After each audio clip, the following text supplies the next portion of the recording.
Hello, everyone, and welcome back. Sorry for the quick break.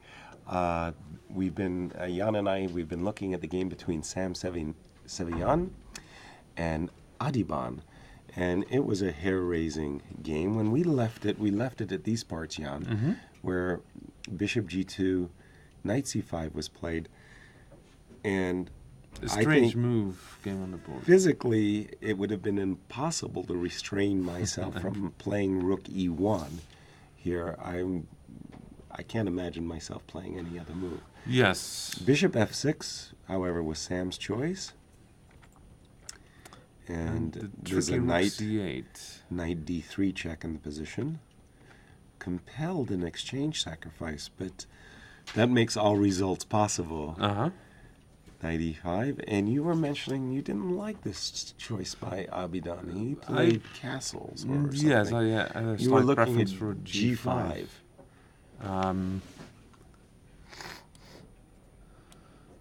And obviously white can take on E4 and G4, Knight D3, all kinds of... So like if you would immediately take this, I have a feeling you can castle if I'm not dropping anything. Castles drastic. looks very strong because of Rook Mhm. F1. Yes, there's Yes. and also Rook F2 could be in the position.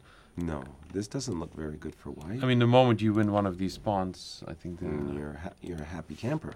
so I don't really see how white can. Is it Avoid it. possible that white wanted to play G4? It's possible, yes. To undermine the knight. Mhm. So, for example, Castle, castles, yes. very reasonable move. Now the knight at least has to go away, if I'm not mistaken. I think you do. Maybe knight D6. Okay.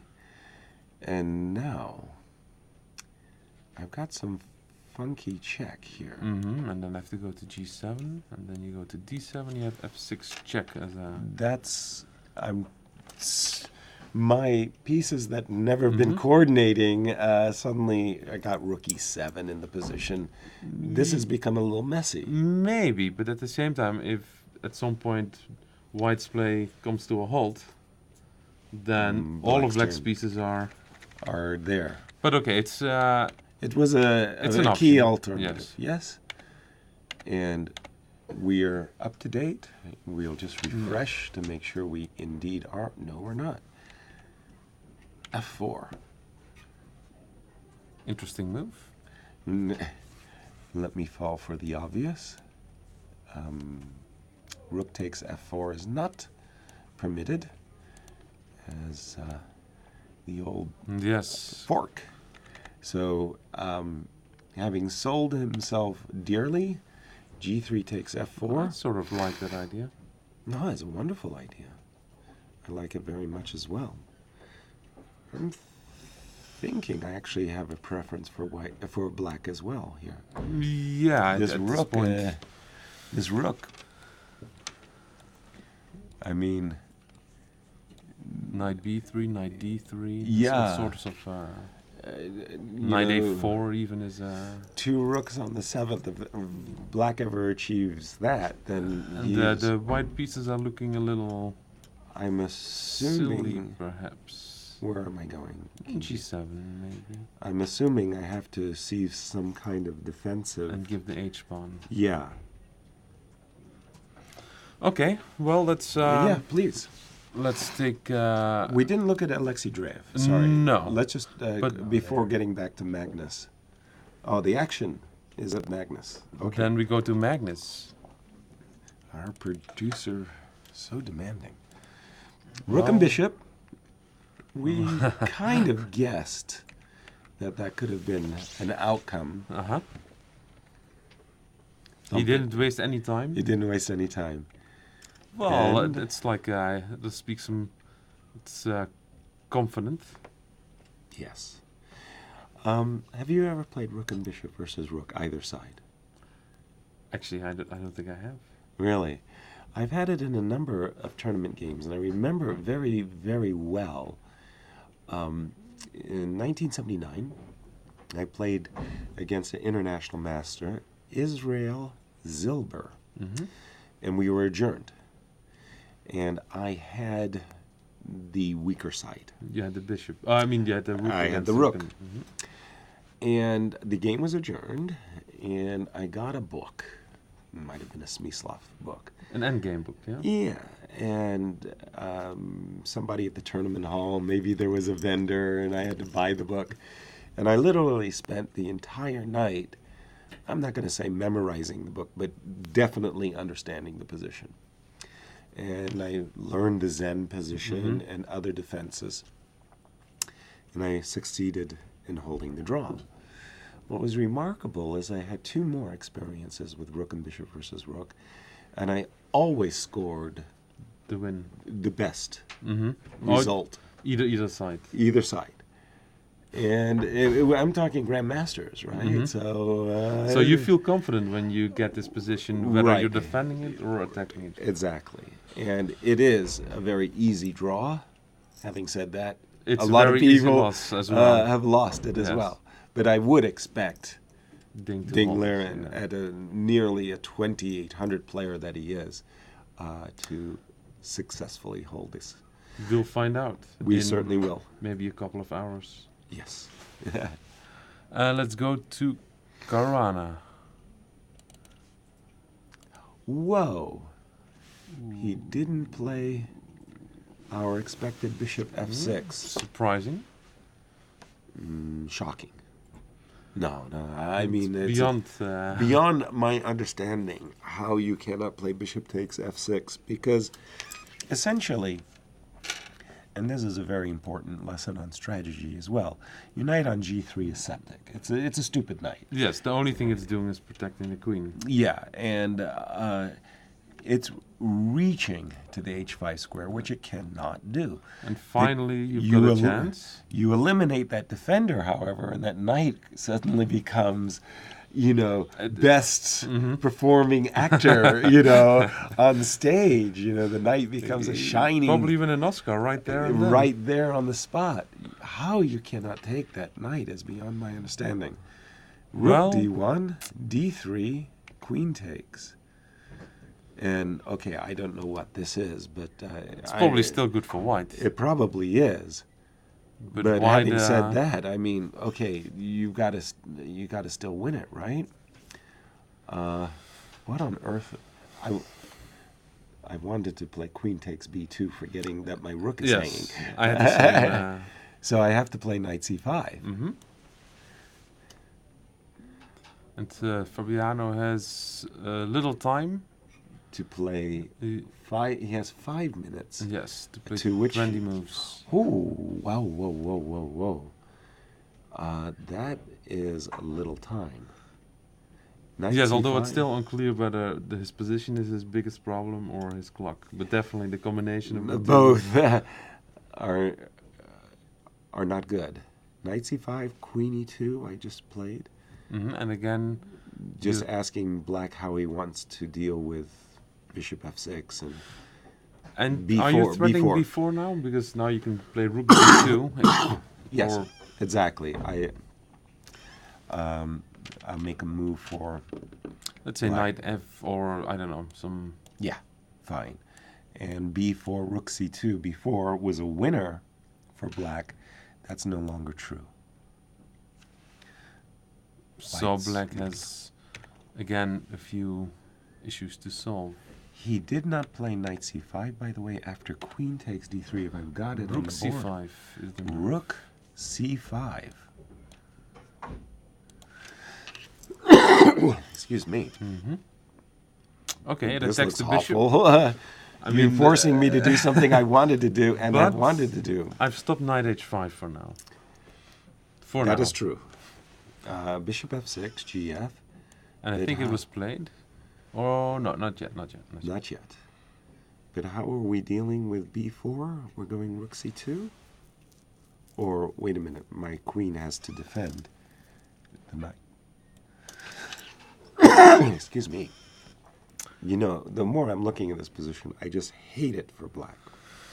It just looks so awful to my eyes. Yes, I mean, he gets a small break Tomaszewski not taking f6 immediately. But it's But- still, all of the pluses in the Yes. position are on white side of the table. This just looks awful to me. I think black, white should be able to claim the game Yeah.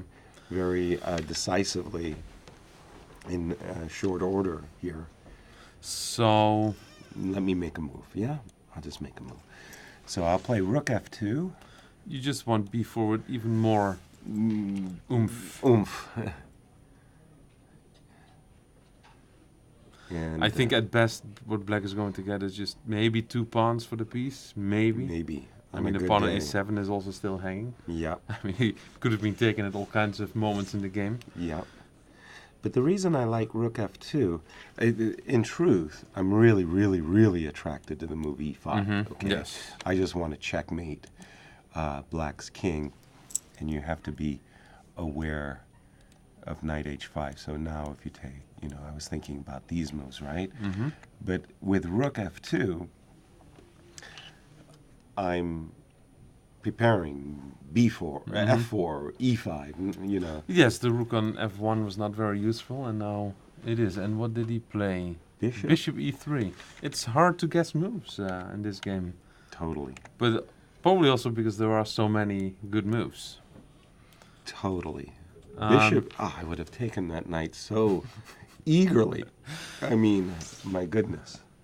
So he's He's won an exchange, but not the piece. Wow. Caruana's body language is sort of interesting. This might be, okay, Fabi's position is a position, but this might be his best position in the last 8 moves or so. I mean, he's going to lose an exchange, fine. I guess he's just going to take it now. Yeah? But look at this. I'm sure he was so aware of how lost he was. Yeah, that's also typical. When you're in big trouble, usually you see all the danger and you see where it can go wrong. Yeah. But when you have to find it, sometimes it's not as easy. I'm really stunned by this decision. Mm-hmm. First of all, I have a very high respect for the Russian champion, Evgeny Tomaszewski. I think he played extremely well in these Grand Prix tournaments. And but something in this tournament, his play, he's flip-flopped all Yes, over. and he also is coming from somewhat of a difficult tournament in Qatar, like where you did. I didn't follow his tournament. It was not his. Not his either, open. no. Okay, he is going to Do something. hover and capture. He captured the Again, knight takes. c5 looks sort of logical. Now you have to keep the knight protected. Queen c4. But again, I would think that this is a position where Well, black Fabiano is will not- be very happy. Black is might be lost, but he's not dead yet. Yeah, and he's not being mated, and he has a pawn for an exchange. And his bishop is still alive. and his Yeah. king is still alive. Okay, let's have a quick look at Elyanov. He was looking really good when we left it. And what has changed? So we left it right here. Yes. After rook takes, pawn takes. Okay, pawn takes b5. That makes sense, I guess. And e5. Wow. And you win a piece. And he did it.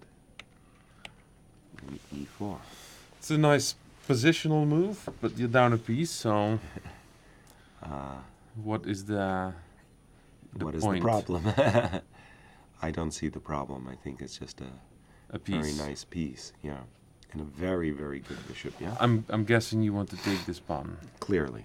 So if I take, you take, and if you could get one more move, then You're in business. you might But escape. You're not in time. Oh, go ahead. Take Queen c3. You're threatening mate, huh?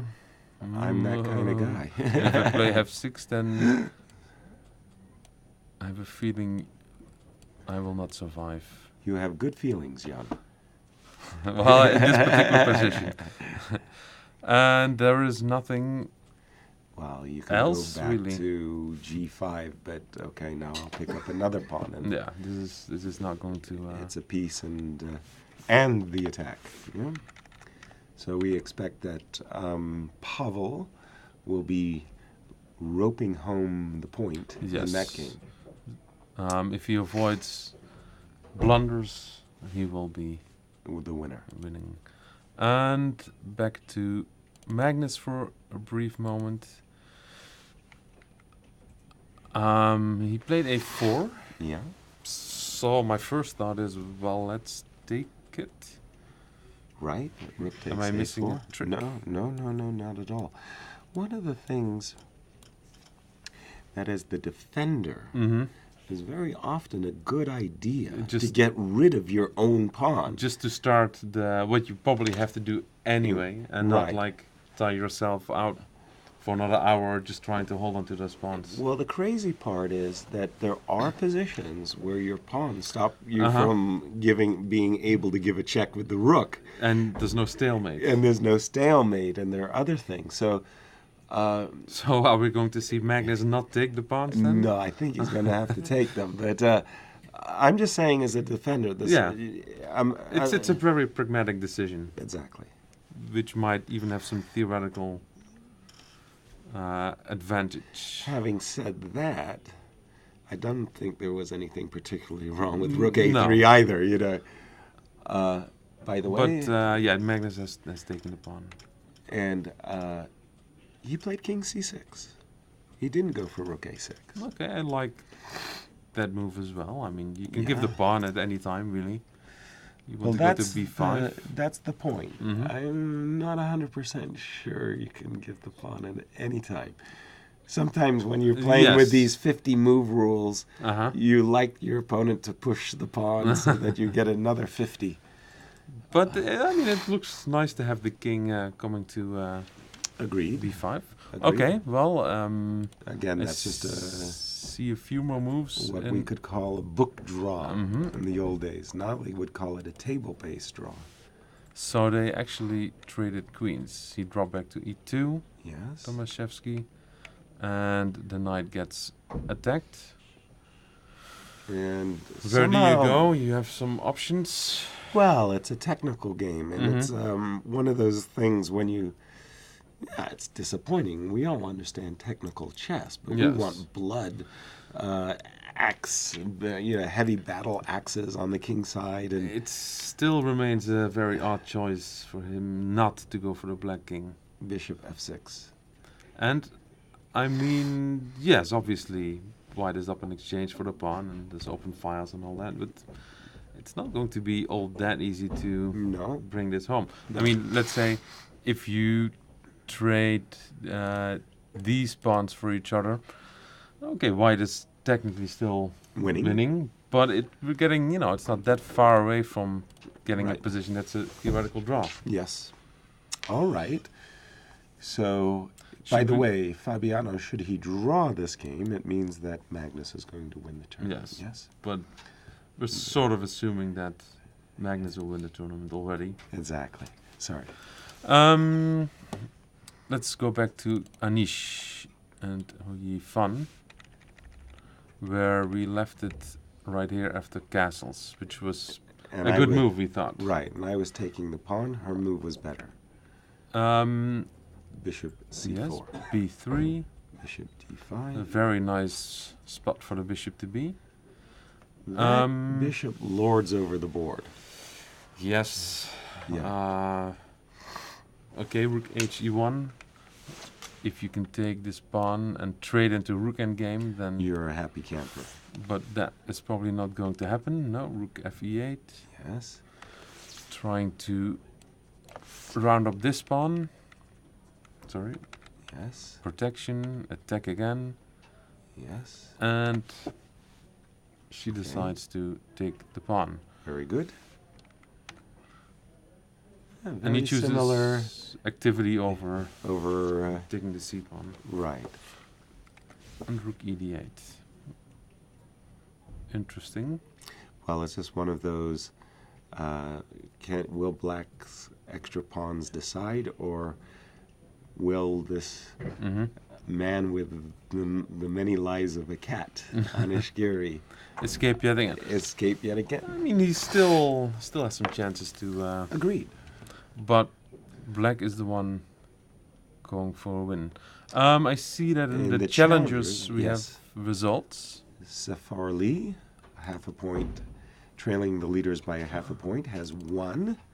We shall look at the last couple of moves, which were probably very painful for white, as she could not really do anything anymore. Right. King G7 is where we last saw it, and Rook E2. Yes. Rook C4, well, maybe. I'm partial to pawns. White protects. This is a nice move because Yeah. you've got ideas of A5 and Rook B4. Black is basically It winning just- everywhere on the queen side, the king side, You and can the also go center. G5 and swing the rook to the king side. Oh my. Okay, Yes. A5 There as we you go. predicted. And Finally. yes, no These more are waiting. cracking. Rook B4 was probably going to be Ooh. very painful. Followed by knight C4. Yes, Yeah. and that would be Issue. an issue. So C3 Take it. He did it. and C2. C2, winning the queen. And knight C4 was the last move. Queen F2 and knight D6. Among that was too other easy. things. Yes. Yes. Congratulations to Safarli, but I'm afraid that Nino, after yesterday, I think that game was playing on her mind. Yes, and The fact- basically, I think at this moment the game was probably already lost. Something went wrong. Yeah, Allowing knight d4 was Right. just too much. too much. Okay. And how about Abidan and Drev? Yes, and we have our. We learned that if Dreyev and Adiban draw And share the first with Safarli. with Safali, Adiban will promote on mutual results because he beat. Drev in their individual game. Yes. Remember that beautiful preparation Yeah. that he made. Early on in the tournament. Yes. Let's take a quick look. If Adiban will manage to make a draw or not lose. Yes. In fact, he, as we thought, he was better. Rook E2 is the move he played. King D1. Okay, and Rook E8 back. Which means that Adiban has calculated. no, that much like myself, he missed King D1. I Oh, thought Rook yes, E2 was a good move, but if King D1 and you go back, it's sort of like, what? Do you want to play King C1? No, He played obviously, it. yes. Funny, I thought that Sam's idea was to somehow bring this bishop back to a useful defensive post. Like this, he played bishop f3, king h7, bishop g4. Teeny tiny moves. Well, two pawns for an exchange. All results possible. Yeah, they are. I would still probably prefer black. A smidgen. I would agree with you, Jan. All right, and Alexei Dreyev?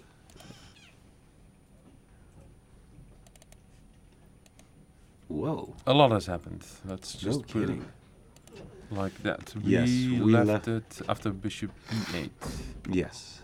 And we thought that Alexei was Very simply solid. Very solid. Queen b2. Yep. Okay, looks like a decent move. Just to point out, this pawn cannot be taken because, The discovery. yep. All right. F6, as you also sort of predicted. Yeah. The knight moves back, and he went to c6. Okay. I probably would have played bishop g6 myself, but I can understand why he would like to put a bishop on d5. Yes, also a very nice place for the bishop to be. Okay, but this move, I guess you're probably sort of. Provoking c4, and maybe you're not happy Yeah. anymore. So he played rook d5, attacking A5. this pawn. Queen b4. Okay. Rook h5, attacking this pawn. Provoking G3. And now maybe you can try to soften the king side a little bit more, and there he goes. Wow. Usually it's white who attacks in these Yeah, sort yeah, of yeah, yeah, positions. yes, exactly. G5. Maybe Okay. Alexei thinks, well, Adiban might be on his way to a win. Winning, Let's and I have to go all in. Okay. knight e4. Pawn on f6 is an issue. So you have to take it. And Take it. and queen b7. White obviously doesn't mind trading queens at all. No, that is true.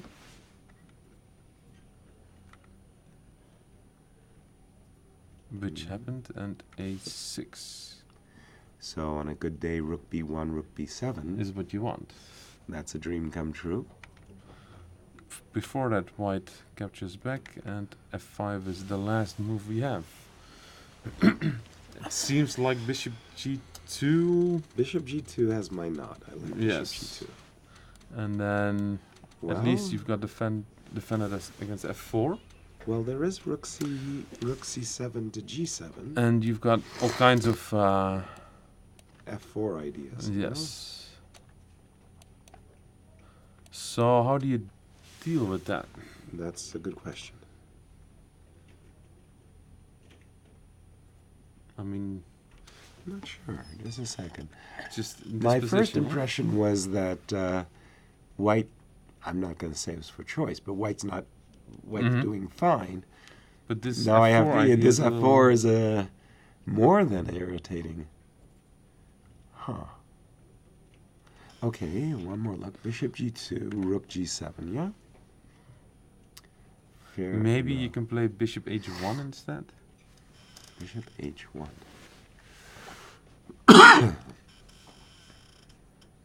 Bishop It looks very h1. odd. What's the idea? The idea is if he plays rook g7, you can play king f2. And if you play f4? Well, that's a different question. Yes, indeed. I think I would be forced to move my rook, Mm-hmm. let's say to f3, Rook g3. and then have to trade. And c3 pawn is hanging. The c3 pawn is hanging, and I'm having some hopes of trying to get to the a pawn. How fast are those black kingside pawns? Well, I'll get my rook behind the a pawn when you win Ah, it. okay. It's going to be hard for you to get your Mm-hmm. pawn to a7 in front of your rook. Let us return to the game of Fabiano Caruana because time trouble is Is becoming looming. an issue in that game. Wow. A lot has happened, not Excuse me. surprisingly. Excuse me. This Mhm. cold has just been Yes, very you're counting annoying. down the hours now. I am. I'm feeling it. He played a6, Okay. knight d6, okay, B5. b5. Liberation. The bishop is finally coming to life and to the diagonal. So king h1 Yes. and g5,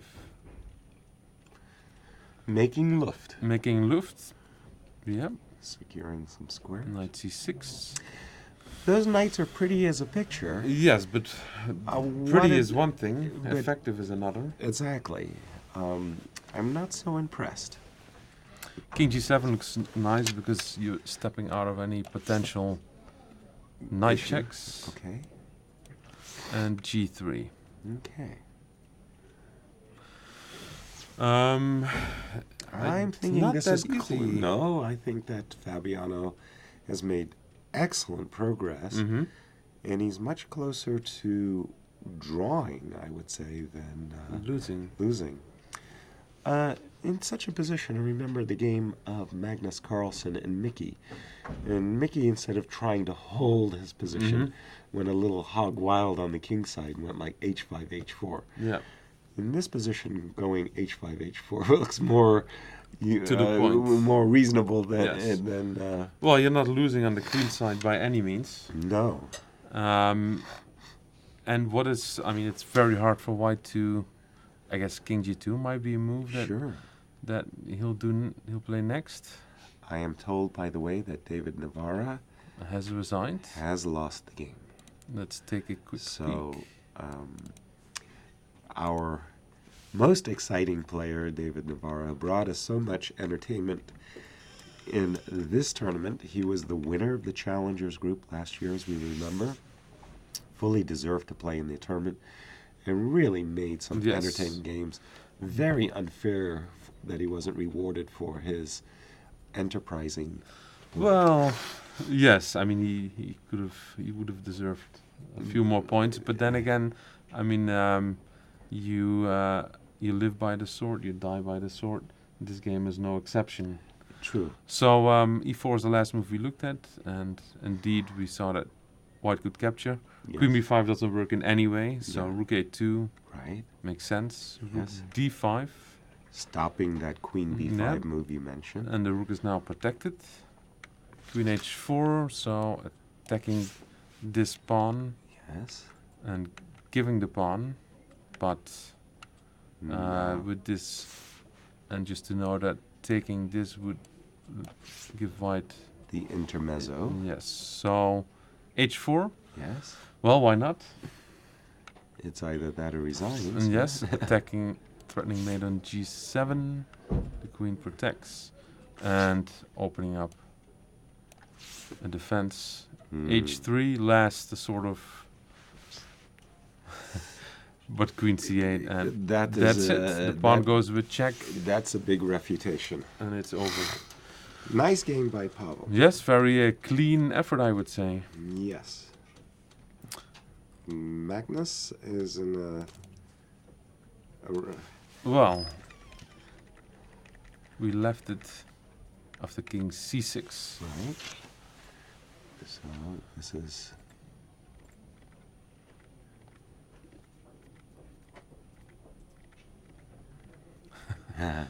Nice little staircase. And we are in this the position. famous rook and bishop against There's a rook. rook position.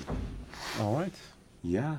Let's just hope that both players know their table bases. We will probably find out shortly. Let's go back to the last few moves before time control in Tomaszewski Caruana. And as expected, h5 just to stop white from gaining Yes, space and over there. maybe maybe g4, maybe h4. There's some possibilities. Yes.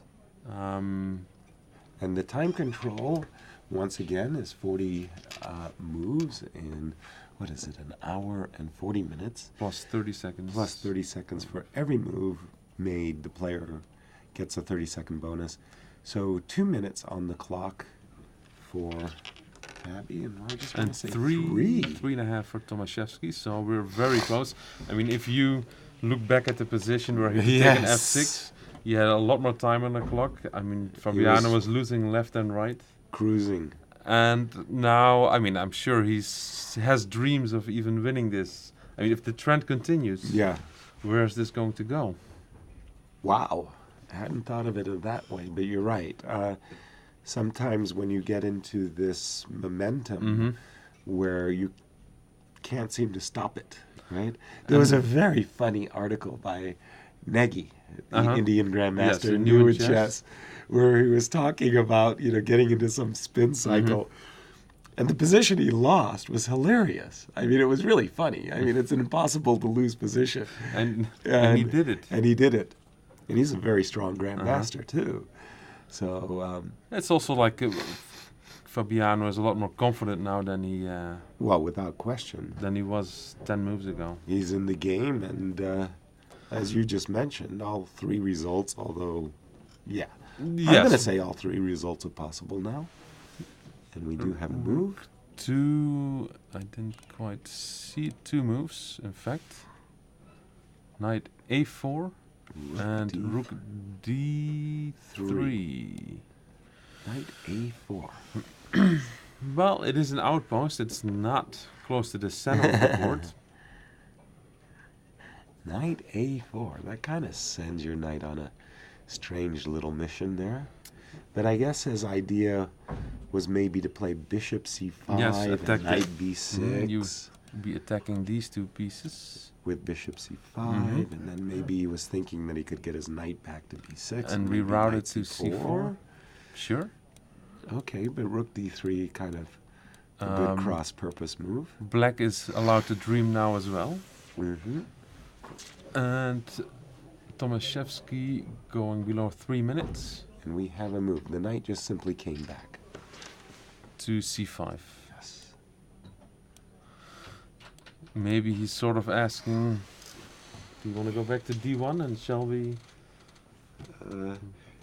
I don't know. I mean, if I would be Fabiano here, I think at this point, I would definitely consider maybe just playing for a win. Because, Why not? I mean, it's the only way for him to catch the guy. Magnus. Yeah. And Tomaszewski is just not looking good in the last hour. Good point. No, seriously, it's all a very good point. I'm thinking, if I was thinking in the way that you're suggesting that maybe I should be playing for a win, I would probably play the move knight d7, so as to stop knight e5. Which would attack the f-pawn. Right. With knight d7, I could then consider Using the rook and rook h8 and h4 ideas. we see Magnus, a keen observer of the game between Tomaszewski and Caruana. Yes, he's. Well, I mean, he's it's the like interested kibitzer. Huh? he's sort of, he has no more control. I mean, he can try to win it, but if Ding just defends well, he will not win. No. So it all sort of depends on this game. Right. So So again, knight He- c5 is the move. and he played rook d2. Whoa. Rook d2.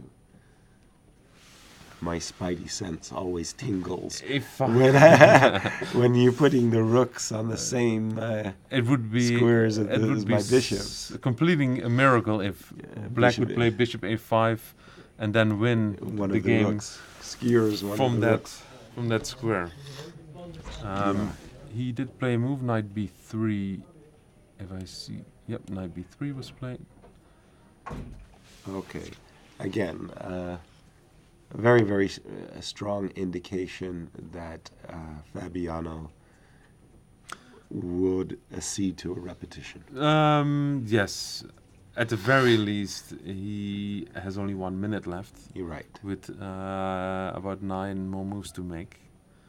So safety first, perhaps, and then see. Also, maybe I mean Tomaszewski must be very frustrated. Yeah, Oh, he without was- question. He knew he was winning, Oh, yes. and how he knows that maybe he's still better, but maybe I don't know. I mean, it's sort of hard to judge. And how, yeah, and then you got to put together a winning concept as well.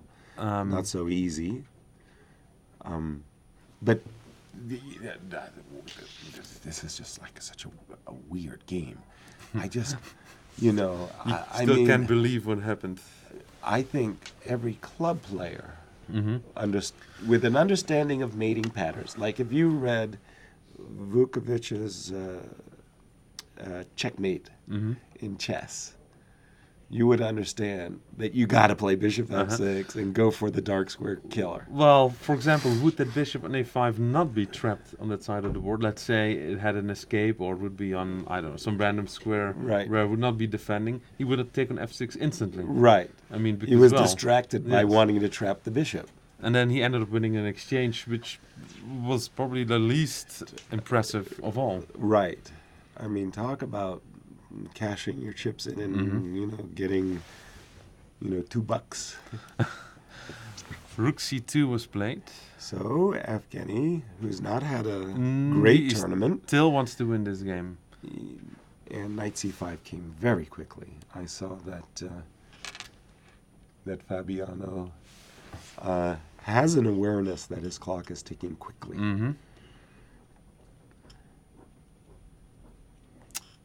Okay. And King g2. king g2. Well, we can understand that move. Well, yes, somehow I've been expecting White not to be moving his rooks, but to actually put the move king g2 on the board a while ago. 30 seconds, and Fabiano has decided that this knight is the one that's going to bring him into the next time control. No kidding. That's very strange. I mean, 1, 2, 3, 4, 5 pieces on the board. And he's using just one. Which is, what does that say about White's position? He has up an exchange for a pawn, and your pawn is only making knight moves. Right. Again, I would have played knight d7. You want to stop knight e5. I just want to stop. And the knight somehow, I like the knight on c5. The knight on c5 is a good piece. It's not technically an outpost, but with all those pieces protecting it. Yeah, there's no a4 ruinous Could moves. you be afraid of a move like e5 in that case? Because if you play e5 here with white, then knight d5 would really be... So after knight d7, you're making the suggestion that white could play e5, and I can't go knight d5 No. In one turn. Well, I would, like it's kind of one of those things where you applaud white for, good chess understanding. You've protected the knight, but at the same time, you've robbed the knight on c6 of that square. And, well, I don't know. A move has been played, actually several moves. Let me just get an update. Yes. G4. Rook d1 and g4. The Mickey Adams move. In the good old days, when we had a Germans, this was something that Victor Korchnoi would preach against, is making these committal decisions of before, G5, G4. Before you reach time control and can really see the consequences of a move like this. Exactly. Maybe he feels like white is actually really improving his position and he needs to do something now. Accelerate before.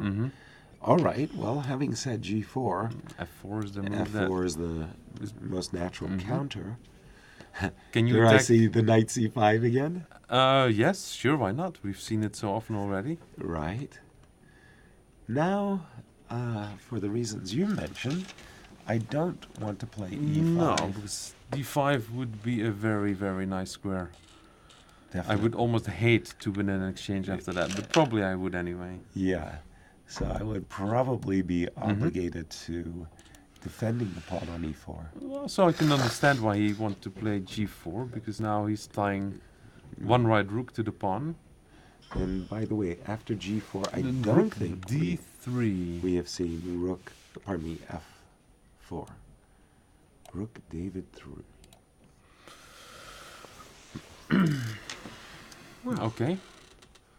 Again, little successes for Fabiano. Yes, and actually he doesn't have to respond to it, because, he could take, but he doesn't have to. Knight c5, Knight c5, right? yeah. Where's that rook going to go? Well, I assume it's going to e3. No, it's going down. Buck. Okay, yeah. He could go back to a4, I guess. Wow.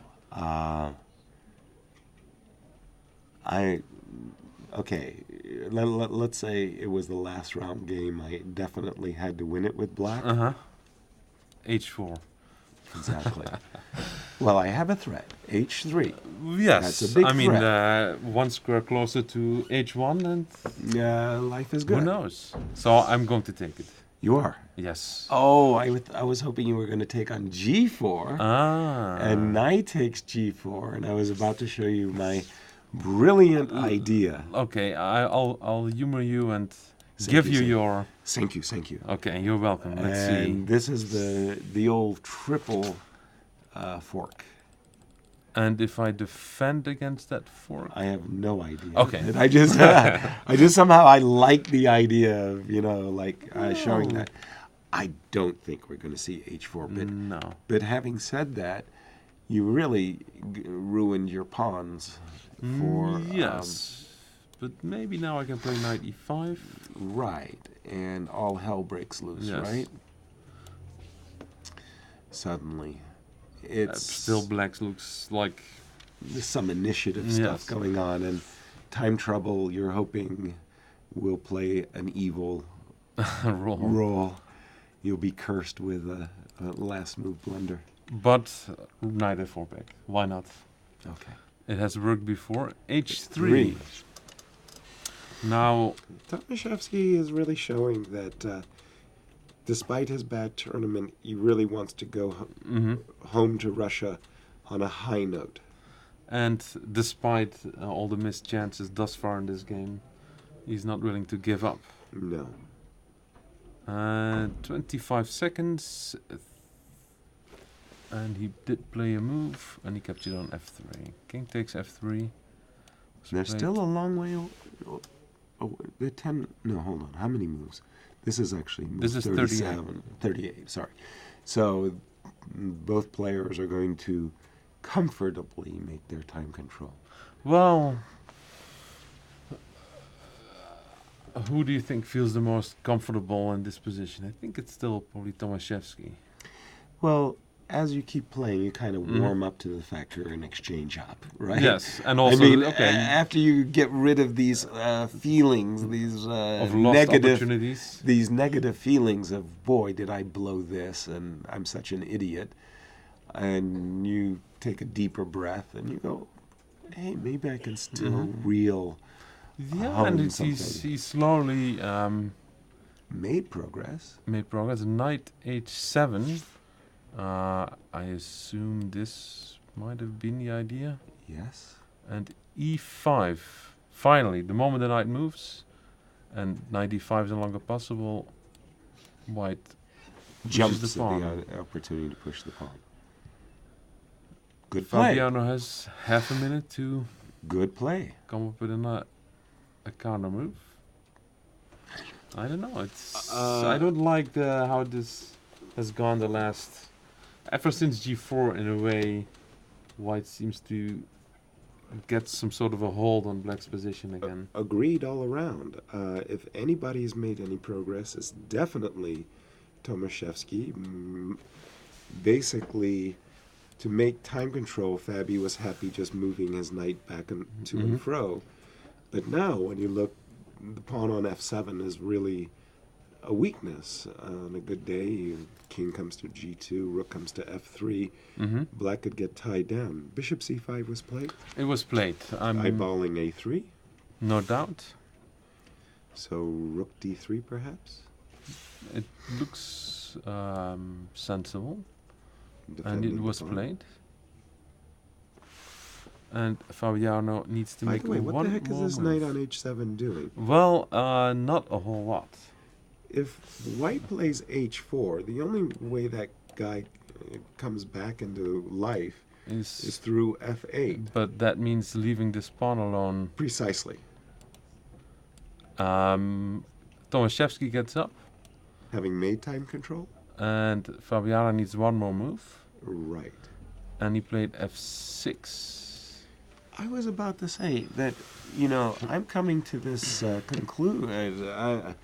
Slowly. There's awareness that you better play f6 because there's no other play in the position, that you're going to resign after h4, king g2, rook f3. Yes, then there's So- no more f6 or... Yeah, so you better get in f6, but having said that, I don't believe that now the position's that much better for black. or defensible even.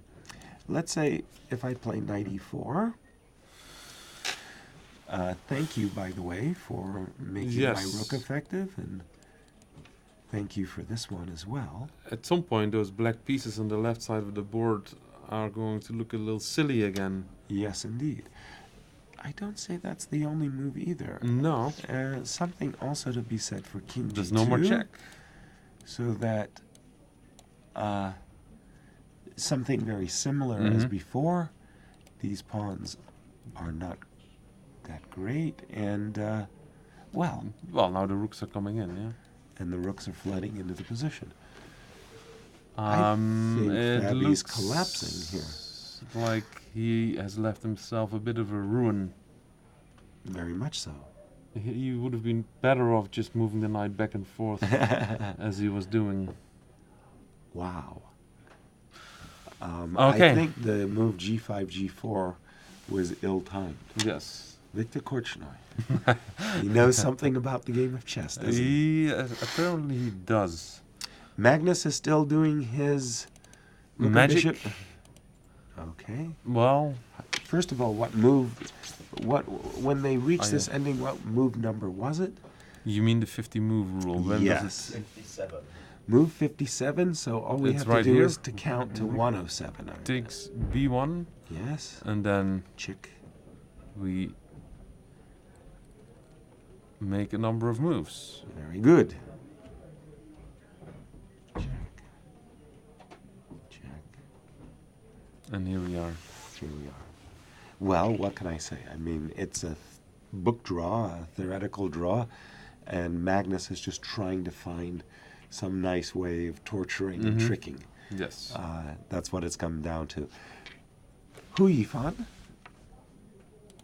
how is our number 1 rated women's player? She was squeezing Anish when we left it. We left it at bishop takes g2, Yes. which happened right here, and rook d7, rook d8. This is Right. the last move we saw. Yes. Trade and Yes. capture on e6. Okay. Rook d6. Yes. Knight g5 back. Checkmate. threatening a Checkmate little- alert. Yeah. Yeah. So, bishop defense. Very clever. Get rid of that knight. Yay. That's a sad looking knight. That is a very sad looking knight. So, is there an idea maybe to come down here to have some, Or maybe rook d3. just to go for I don't know if White could establish a fortress, but I have doubts.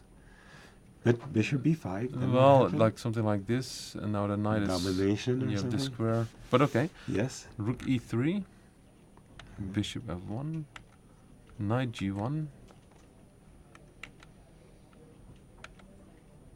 I like it.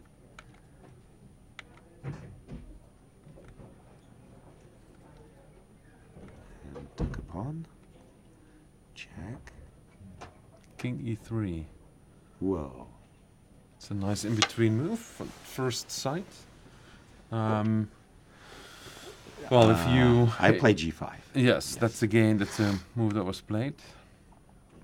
So all black needs is one move. Bishop Yes. g4 and rook f3, and it's splat. And the f-pawn is going. Fast. King g7, I suppose. Yes. And And bishop now- g4. It's on the board. It's on the board. It's So over. It's over. it's over. Can you still try rook c2? Ah, you can give me a check. You can maybe chase my king to e5? Like so? Yeah.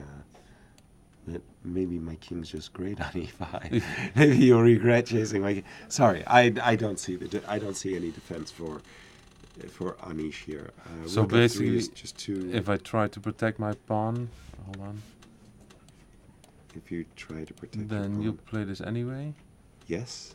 and I have to will. go up the board, Okay. and you want to push, No. or maybe I- push this. King f6. King perhaps. f6. Okay. Oh no. Then in this case, sorry, I'll start with king f6. Yes. Okay. So. You want to go king e5, and then rook f3. Correct.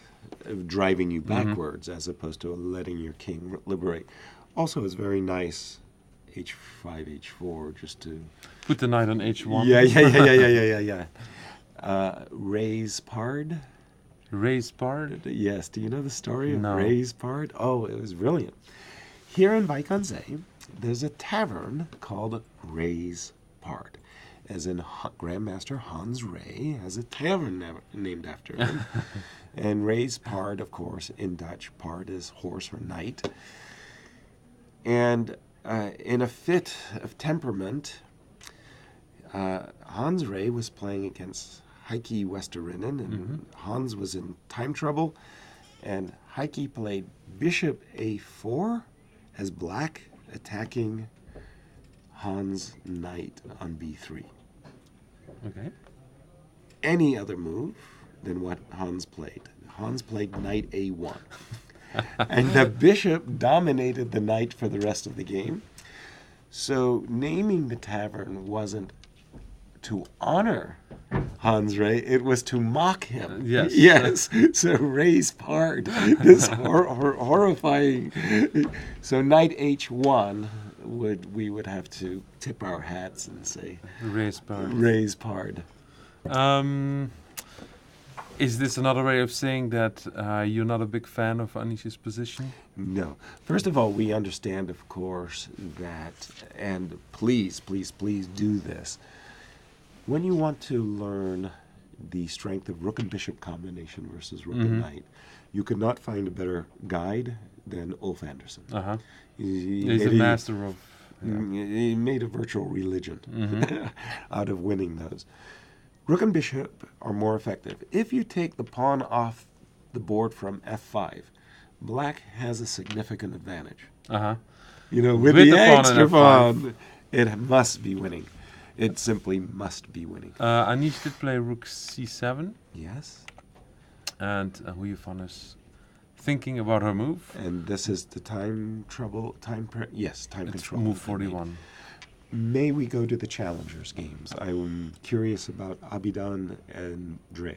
And after that, we'll take a quick short break. All right. Where do you want to start? Abidan. Abidan, there we go. Whoa. We're both taken aback. Sam Savion's position has really improved. Yes, we are going back to the move rook e2, king d1. Let's see, where were we? I think we were There were right here. some diagonal moves. Yes, exactly. This is where we left it. I was Correct. thinking rook d8. I don't know why. Makes sense. I thought pushing the king back to c1 Makes seemed sense. logical to me. But okay, he played rook c7.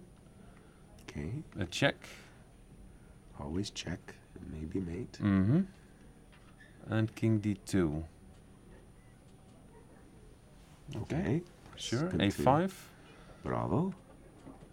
Rook f3. I like that move. Little improvement. Mm-hmm. Yeah. Check. And back to c1. Okay.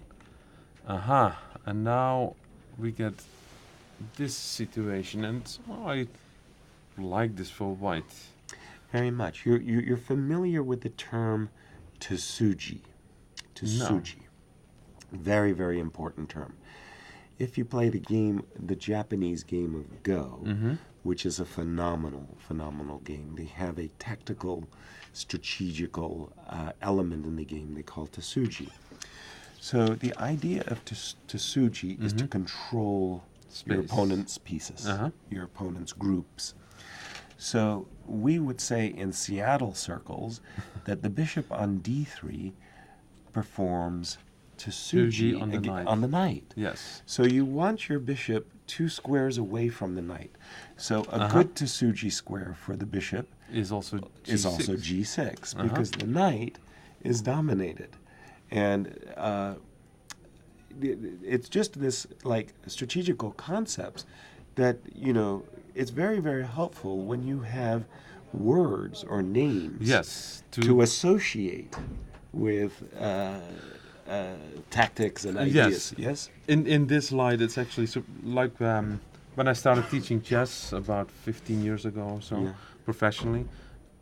People were warning me that if I was going to teach beginning chess players, I would actually lose some of my strength. The opposite happened. I started teaching just from the beginning, and about 99% of all my students were simply young children, 5, 6 years old, who had never played chess. Right. And I became a better chess player because of it. And the reason I feel is because I had to verbalize everything from scratch, which probably I'd never really done when I was young. When I was learning chess, it was just some natural... You made this association, white's better, or whatever. And now all of a sudden I somehow structured every single thing in my chess repertoire, so to speak. All the tactics, all the strategic ideas. The checkmating patterns and so on. And for some reason I actually became a better chess player. So Well done. thank Well you. done.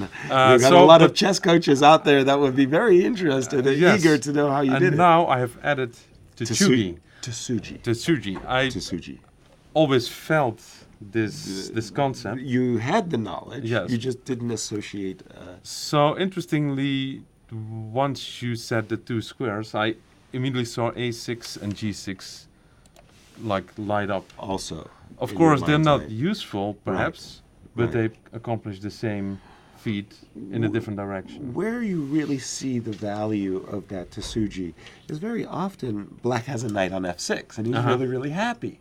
White puts a bishop on f3. And that bishop just dominates the knight. Dominates the knight, but also it has this extra influence on On b7 and B7, a8. yes. So it's like a lot more useful than black's knight. Let's see how Sam continued his action. Okay. Knight g6.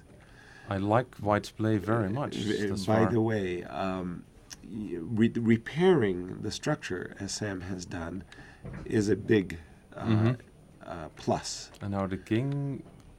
Okay. I think that White is in no dangers whatsoever in this position.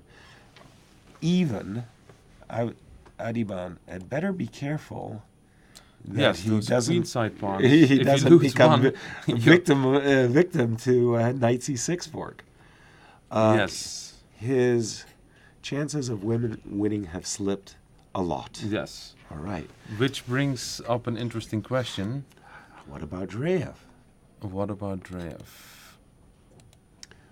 Well, here too I am We left it around these here. Yes.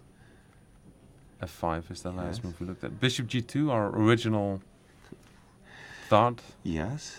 Rook G7. Right. And now he ignored the threat of The F4. problems. Which, as it turned out, Makes there was sense. no Yeah. defense against anyway. Right. F4 happened and Rook B3. Okay. By the way, that's a very, very strong C pawn. It can go C5, fast. C6, Yes. C7. Be alert. How did Alexei Well, he took deal with the this? rook, which I think looks logical. If you take with the pawn, these two rooks suddenly look sort of stupid. Correct. So, a trade of rooks. Yes. King F2 because F3 is a threat. Is on tap. Yep. And the rook swings behind the pawn, Very important. which has to move, sort of. E5. It's Breaking a up nice, the team. nice move to end white. Continued. Okay. Yes. A rook check, forcing the king back. To a less. If you go up to this square, then I have a feeling e4 could be annoying, although the c pawn is still... No. E4 is why he did not play King Yes. F3. Okay. I'm sure about it as well. King g1, Yes. take the pawn. Well, black's gobbling a lot of pawns. Yes. But even having said that, the scariest pawn in the position is the C6 pawn. How And did it continue? If the a pawn ever leaves the board, we've got Yeah, two of them. they're very scary. Ooh. I understand the move. He wants to You play do? f3, I believe, just to break the connection. Thank you. I thought he was going to play knight e6. Yes, in this position. Yes. And then Oh, there's bishop d5, king f7, rook d4. I apologize. I'm still stuck in a pin. I understand. Rook c3 to play f3. yes, so white checks Check. first Yes. and takes after. All right. Still dangerous pawn. Very dangerous, and I feel like black is just saying, okay. Let me just shut it down and make a draw now. Yes, King e5, I suppose. this looks like the most The logical move. Yeah. And you have to take. Looks. So I don't see a way to. You've got two pieces hanging, yeah? So take, and you have to take. And draw And this pawn is is on the. finally Whew. on the lock. Dreyev, with this draw, has tied Safari. We know that if Abidan Adiban gets into a tie break, He wins. he promotes. if Abidan loses, what's the situation between Sefarli Andreev and Andreev? and Safari? They, I think, drew their game, but I might be wrong. No, I think Alexei has had one loss to Abidan. Yes, and he drew against Safari. So Baskaran beat both Dreyev and Safari. Mhm. Yes. So Bhaskar, And yes. the game between Safari and Dreyev is a draw. So Abidan defeating both Sefarli and Andreev. He is the guy who wants to be in the tiebreaker, but he's well, he needs to draw this position. who would have believed? He now needs to draw the position. And he does need to draw the position. That said, if you really want to draw this, you should be able to. But then again, there might be. I'm now also looking at maybe. Well, it's black to move. King Yes. F3 was the last one. Yeah. I'm still looking the other way with knight c6, by the way. I was like... Well, so I was thinking if you try to save the queen side, maybe the h5 pawn could be a problem as well. Bishop g6 takes h5 And go back to d3 and two then connected passes. ship the g pawn. Ship the g-pawn. Abidan's Yes, but not then easily drawing this. it's sort of interesting. He started the tournament very well, and then he had this one strange game against Jordan where he sacrificed his piece, Yes. and he sort of very, lost, without right. much of a chance. Right. And then he picked it up again. But in the last two games, he miraculously survived. Miracle. Completely lost endgames. Yes.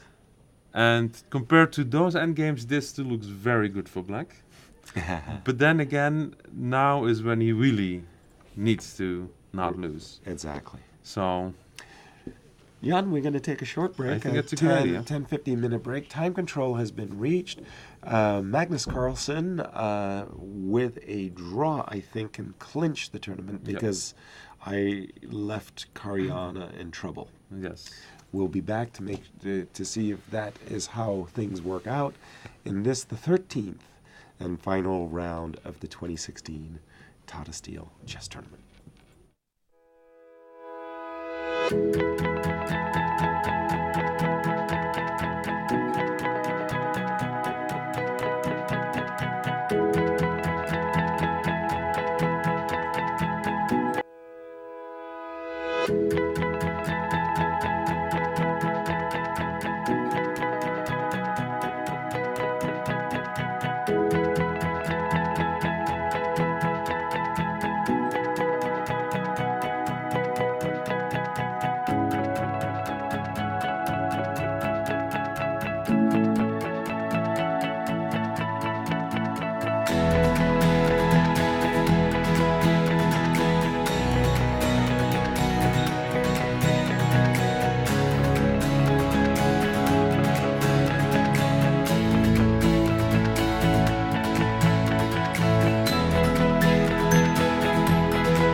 Good afternoon, chess fans, and we are in the final stages of the We are. 13th and final round of the 2016 Tata Steel Chess Tournament. While we were on break, we were just looking at the final position of Alexei Drev. Important game for the challengers. Yes, he got up to Safari. They're now tied for the lead, and they're waiting for Adiban to finish his game. But at some point, Drev clearly decided, let's not Shut lose this game. Shut it down. And we got into a rook endgame where all the pawns We're soon disappeared. Captured. And a draw was agreed. Very good. So let's take a quick look at Adiban, who needs to not lose this game in order to Yes. qualify for the Masters next year. That's right. And we left it right here. Aha! And the game has been agreed to draw. Sam Seirawan made a move here that I'm just perplexed by. Yes, we both sort of I would never have averted agreed. our eyes for a moment. Yes, I would have never agreed to trade this weak pawn on h5 for what I consider a very serious candidate passed pawn. And I would have tried various things, including snuggling up to it with my king, or possibly losing the game by giving up my c2 pawn for the h5 pawn and getting two connected passed pawns. But this was a strange decision, and a draw was agreed. I think this is youthful inexperience. Well, also, if you want to really know whether you can win a position, sometimes you have to play it out. Absolutely. And well, let's put it in other terms. If Magnus is white in this position, this would not have been the end of the game. No. Therefore, should you make it the end of the game? No. No. If you want to be as good as Magnus, which, Right. okay, no one might, I mean, most of us will never be as good as Magnus, but still, to aspire to it, you just have to play it out. Agreed. And even this position, okay, it might very well be a draw. But no risk, and you've got 2 Yeah. pawns for the exchange, so keep playing. With this draw, it means we have a 3-way tie for first, but in their individual matchups, Adiban has defeated both of his co-champions, so he will win the tournament group and be promoted. Now, it's possible, it has happened in the past, Yes. that the Tata Steel organizers, recognizing the great efforts made by co-champions, have promoted both. But no obligation to promote No, 3. and in those times, indeed, there were usually only 2 co-champions. Yes, And 3 is a serious percentage of the Masters group. precisely. But then again, they're all 3 very good players. Indeed, and this Basran, youthful talent, India is blessed with some very good players. They are. So we will be seeing Adiban in next year's Masters group and see if he can make a dent against the world's elite. Well, he's got 1 year to prepare himself. I'm sure he will. Back to Magnus. How many moves has he made in the Rook and Bishop versus Rook? It was move 57. He has a 50-move window. And we're at AB7, so he's got 20 moves left. So You were telling me about Zen. position, yes. I would never have made the move Rook here. I would have absolutely played Rook check. And then I block with the bishop. Correct, you do. And then you play the Zen move. King H4. And the idea is very, very simple. I'm keeping this pin. Let's say you play here, and I keep the pin. And you really can't make any progress any further except by moving your king. For example, if you go here, I go here, and I block you, yeah? Mm-hmm. Now, when you move your king down the board, I go up the board. You move your king up the board, I go down the board. Which is why this is called the Zen position. And it's S-Z-E-N. Zen position. Which is a nice... It was named after a man who found this drawing concept. I also find it very Zen with a Z. Yes. It's Well, that's the normal spelling, Uh-huh. as we say. Okay, so Magnus still doing his best. yes. Well, there are more ways than one Of to course. achieve a draw. And this is a very important part of what is called the second rank defense, Mhm. even though it's not the second rank. And the reason why you do not want to have a pawn with black Right. hanging around. Because you have a stalemate trick. Check. If there was an a pawn hanging around, that would be a big embarrassment. Mm-hmm. And let me. What move number is that, by the way? 89. They started at 57. Yes. So they've completed quite a number already. The end of the tournament is in sight. Indeed. So check, check, rook, bishop, and I think we're up to date. Rook back to g3. Rook back to g3. That's a strange move. Rook back to g3. Okay, I would have probably played something like rook to g4 and tried to cut the king On the across fourth rank. so that I could go back to the You want some more Zen. I want some more Zen. But rook g3, and let's turn the table to Fabiano Caruana. Okay, I see Magnus just played bishop e5, but Right. we'll get back to that. And here we are. We left it in a And position where Black Fabi just had played played f6. f6, which we kind thought of was opens the gates. if you want the knight on h7 to have any part of this game. Right. And we actually looked at this King king g2 G2. move, Right. also a very zen move, Yeah. and he played bishop Cool. b6. All right. Okay. A Takes. capture was made after about 24 minutes of thought. Well, no doubts, because knight e4 looks also very Mm-hmm. compelling, right? Trying to get the rook in. Precisely. Trying to get the rook in and maybe just keeping this knight at bay for a moment. But, okay, Evgeny took, and knight takes. Knight d4. Well, it doesn't take a That's genius to see, to see his- what that knight wants to do, Right. and therefore the knight was taken. Had to do it. Mm-hmm. Rook takes, knight d5, and what was played? Rook e4. This pawn is in some trouble. Yeah. You know that from the Disney cartoon movies with Tweety Bird. I think I see a pretty tat. That pawn on e6 is a very attractive target. Having said that, I don't really see a very convincing way to...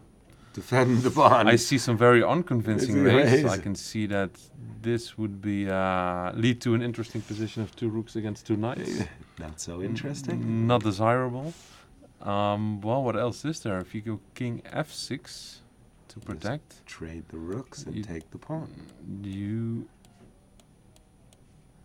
Got him. And now there's 2 against 1, which And should... Rook h6 is in the air as Mhm, well. So it might be that's 2 over. against nothing. That is over. So what do we do with black? Yes, what do we do? And that is exactly what Fabiano is asking himself as he's staring at what looks to be a lost position, not surprisingly. No. The two rooks in open position really do dominate. And the knight on a4 is Yeah. is just oops. Out of The action. game. Yes.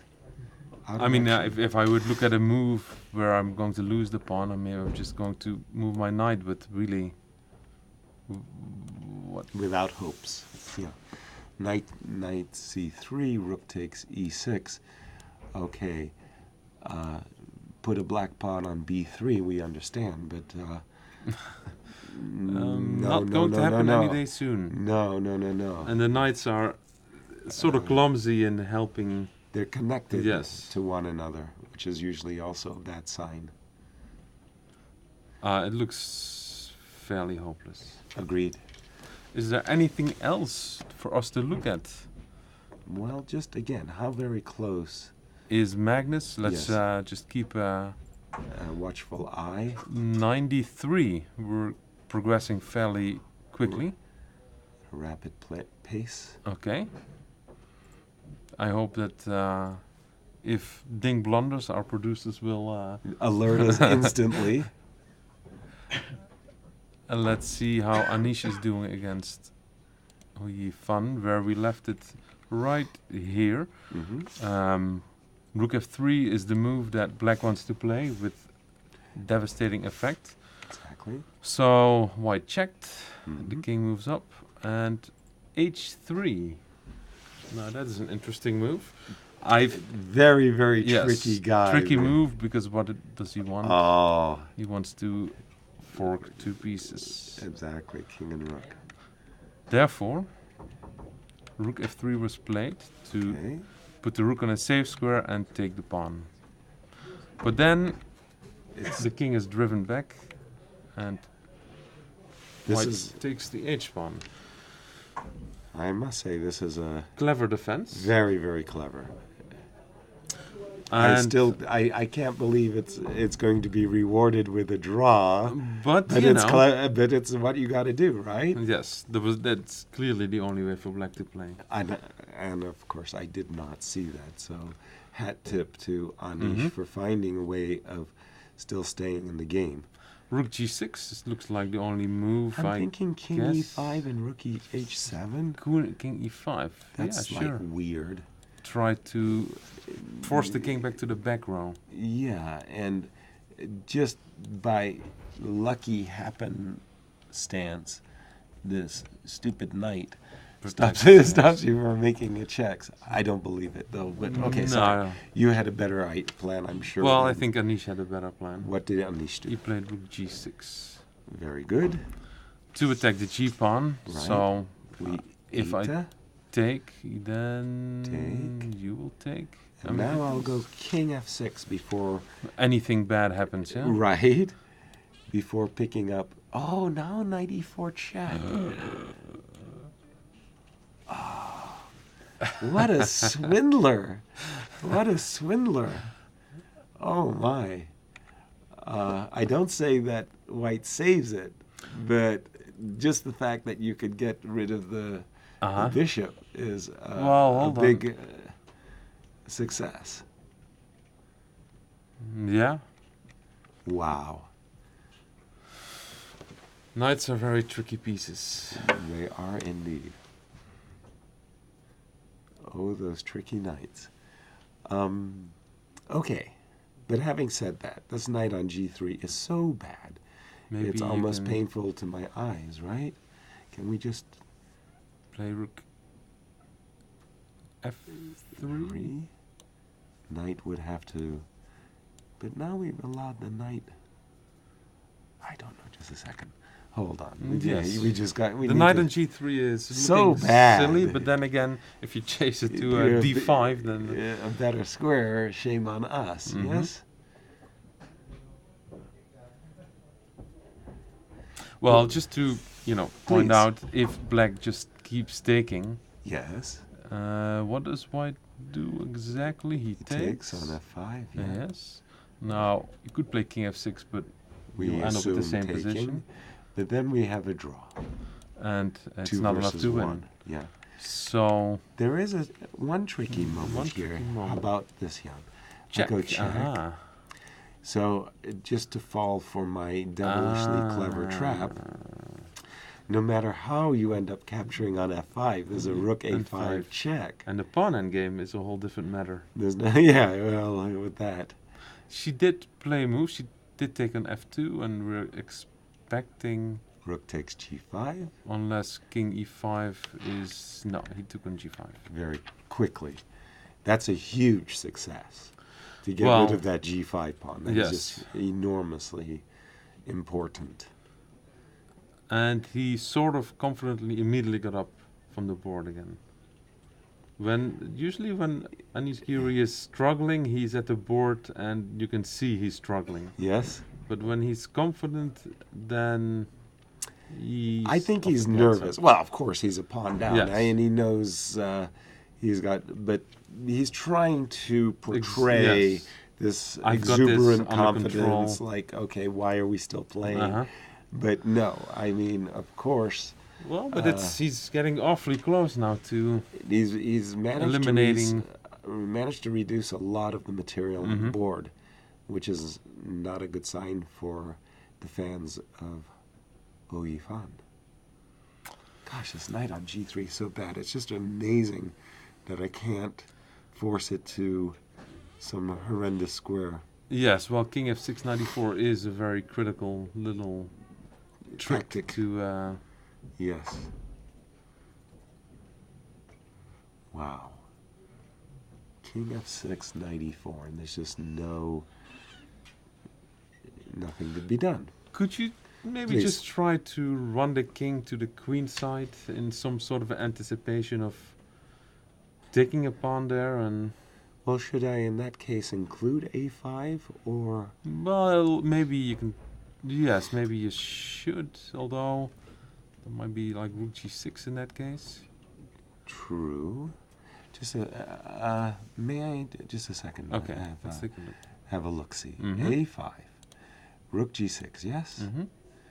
b5. Well, I guess at some point you're going to take that a pawn. Huh? I'm dreaming. But really what I want to do is I want to see the rook. go away, And you so finally I can dominate the knight and force it to a Well, bad F1 or 8. score. Well, Yeah, F1. yeah, let's yeah. let's not make it too. raise pard. Mhm. Yes, and some kind of fashion like this where Yeah. I can take on a2 and the knight is quite down. Although There's still some. it's not over. It is over. It is over. We do have a draw at long last. Between. Ding Laren and Magnus Carlsen. Magnus pressed and stalemated. his And here we opponent. go. There we go. Well, obviously he's a very deserved winner, although Caruana could still technically catch up, Theoretically, yeah. which we do not expect. No. And Ding Laren, I mean, yes, he had a chance to catch up to Magnus, Yes. but he played with the black pieces. Yes. He still has had a very good tournament. Without question. Well, for Magnus, again, at the start of the broadcast, I was mentioning we've seen the various faces of Magnus Carlsen. In this tournament, we saw a very creative Magnus Carlsen when he played this Look. maneuver against Pavel Elyanov, g5, knight e4, knight d6, and calculated the piece sacrifice very well. We saw an opportunistic Magnus against Luke. Yes. We saw the ferocious attacking Magnus Carlsen against Tomaszewski, where he was sacrificing f4 and rook f1 and doing all of the made Judith Pogar smile. And all of a sudden, And we saw a technical grind. he went into, well, like with the Adams, with how you fun. And again, today, well, Ding Laren he didn't beat, but still, he used the same sort of strategy. Right. Very, very effective. Why Yeah. he's world champion, why he's number one, and why he just completed a unique, fifth. Even if Championship, Caruana he's still ties, it still counts. Yeah, Mr. Wijk aan Zee, Viswanathan Anand, has won 5 tournaments here in Wijk, and Magnus ties him with his. So they're the 2 most successful Yes. players ever. Which I would, next year maybe we should see more than one Indian Grandmaster in the Masters group. In the A group. Because, what better chance to get to number 6 than to actually play. Yeah. Well, you're already, you want to be on the selection committee. I can see, Jan. You'd like to see Magnus, I'll talk Vichy, to tournament director Abidjan. Jeroen van den Berg and Yes. point out, What the fans want. Yes. Okay, let's see if Babby. there's any chance whatsoever Caruana is, well, let's say not losing, let alone winning. Rook e6 happened. By the way, he did manage to find a trick. Ah, yes, of course. These tricky grandmasters. Rook takes e6. Rook takes. And Rook takes. I'm not 100% sure that White's not No, actually still winning here. You know what I'm saying with this? yes, the 2 knights will definitely not win. Yes. Well, on a good day, you get these guys. Right. Okay. But Evgeny did not fall for that. He played knight b7.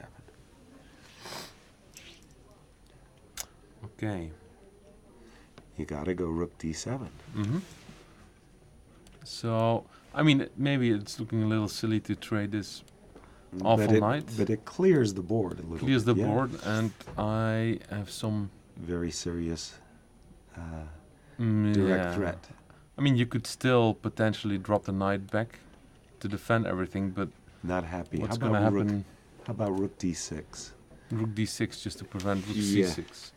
But I've got the feeling that this is really all on one goal, so to speak. Well, So also, weak pawns in the position. And black is holding the 2 rooks, but there's a white king. also coming Yes. up.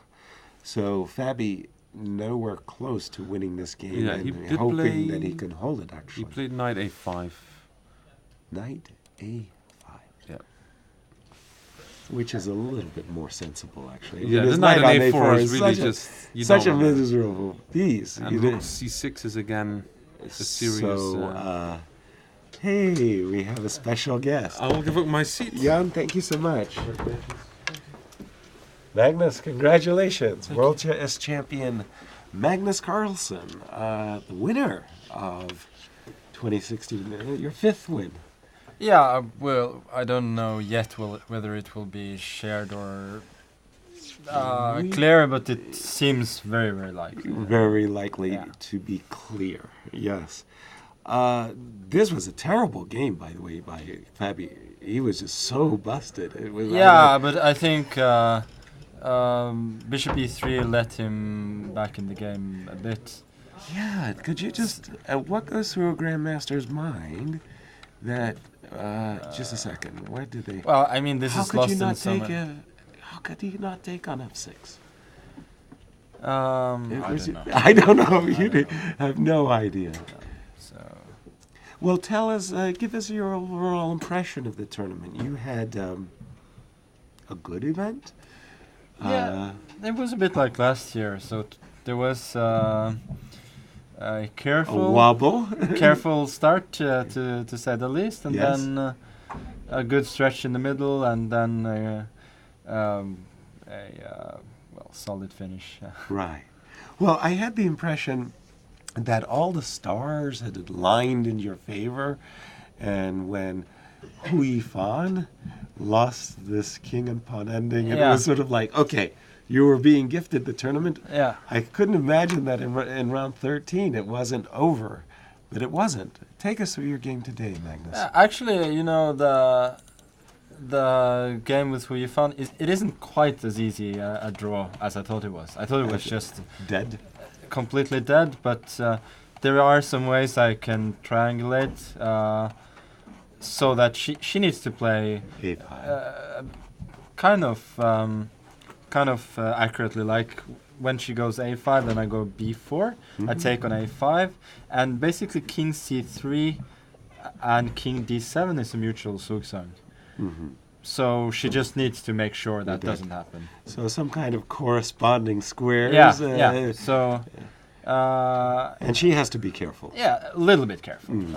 But I mean, once you get down to it and calculate a little bit, then you understand it immediately. But it was, I thought she just had to find a5 and game over, but it's a little bit more difficult than that. But naturally, yeah, I didn't expect to win at that point. Right. So yeah, Your today. mindset coming into today's game. How did you think that you would have to play for a win? I thought maybe, yeah. Yeah. Also, I didn't know what to expect from him, so I mean, I just wanted to get a slightly better position without much counter chances. But frankly, I didn't want it to be quite as simplified Yeah. as it was. But Take us through yeah, it. so okay, so this is the Open Rui, which has become incredibly popular again. Noticing that the Chinese players have been. Yeah, they it's have. Like they had prepared. Yeah, I mean, for it's this clear event. that well, Ding doesn't usually play it, so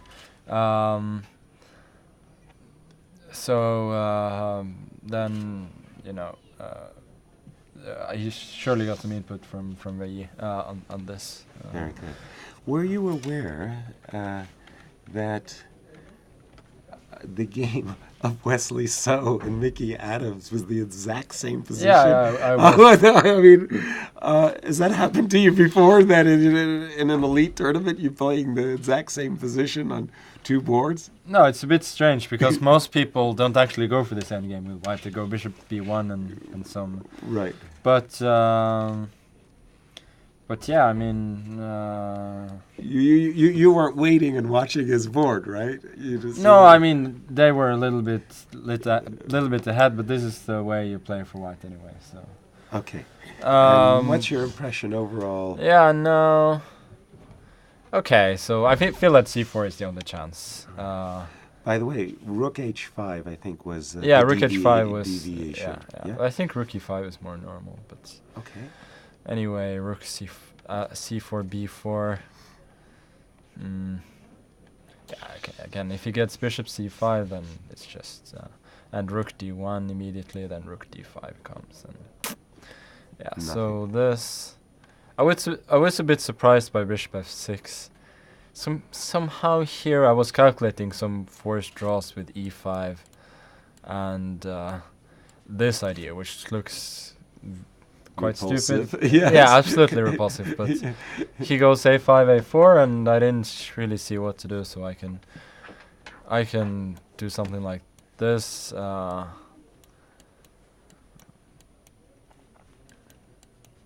But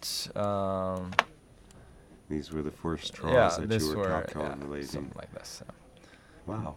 But I mean, maybe there are some deviations there, and I would anyway understand that he didn't want to go for such. But it's kind of forcing, because after rook a3, ugly as it looks, a5, a4 is coming, and if that direct. happens, yeah. So, and now, well, he did this. At first I became quite optimistic here, but because it feels like I'm only lacking a tempo or two from being much better. Yeah, put your king on e4 and Yeah. life is really good. So maybe I should just have gone king e2 here, just to keep a bit more material on the board. So I think he has to go rook h5 just to get his rook out of jail, and then e5. But yeah, it's ugly for black, but there isn't much. Anyway, we got this. I think this is all quite forced. Bishop d6 and c5. Now this was actually a Yeah. crucial moment because there's so many endings that are bad for him. Yeah, right? exactly. Like rook c5. I'm not sure if this could just be lost, I think. Right. That was Jan van der Mortel and I were struggling to understand. Yeah, so basically I put the bishop on d2 e1 and wait. Right. Um, And we were finding some Zugzwang positions. yeah, there are definitely zigzag positions. I'm not sure if they are for real, because he has the d6 square, and if I put the bishop like Say, let's say yeah, bishop G1. bishop g1. Maybe not. Yeah, okay. Let's say something like this. Right. Uh, These were the positions we were and reaching as then- well, yes. then bishop b6. Bishop d2, what you mentioned, Bishop bishop D2, c5. Bishop d2, bishop c5, and bishop e1. Right. King d6. Okay. I think it's a draw, but I can understand that he didn't want to go for this. Well, it's scary because Yeah. it's you never get away. You never get away. You know, Yeah. either if it's lost, that's it. Yeah, There's exactly. So no resistance. and it's not a forced draw. So right. And the rook ending, Yeah, the rook ending is just very bad, I think. very bad. Yeah. Okay, so king f6 maybe. Sure. King e4. Yeah. I don't really care about g4. I'm going for his queen side. Okay. I don't know, c6. Try. King d4. And now we have to go for the ugly ridiculous rook a2, rook a3, and a5. Yeah, maybe he can do something like this. Because it's kind of funny. Well, I don't know. His rook is stupidly trapped on a2, but So then, let's say rook f2 maybe. yes. King g5. Yes. King e5. Oh, king e5, Yeah. going after the c pawn. Yeah, Oh. this I think is just lost. Wow. And if he goes king e6, then g5, and that's it. not happiness. No. So he avoided. Yeah, these he avoided unpleasant- this, and bishop c5. Well, this also looks very promising for white. Of yeah. course, a nice pawn on But- b4. But I couldn't find a way to make run. He gave you an opportunity to play a4. Take us to that. Yeah, moment. exactly. So if he goes king f7, obviously then I go a4 and game over. Right. Um, Sweet. but no, I mean the problem is that here he's just in time to start checking, and rook d5. Frustrating. Yeah, rook is coming to d3. So Exactly. give me king e4 and bishop f4, and I'm happy. But Yeah. no, I'm not. Got it. Yeah. So no. Although here, I don't think he can avoid rook and bishop, actually, which I thought was a slight achievement at least. But True. and now I think this was a forced draw. Rook b6, b3, g6.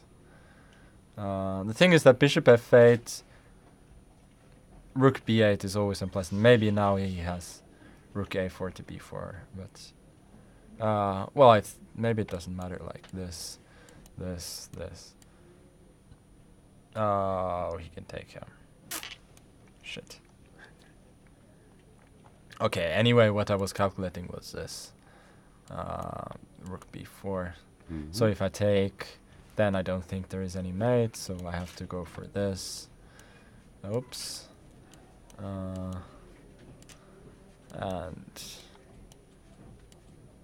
Well, this too is an achievement yeah,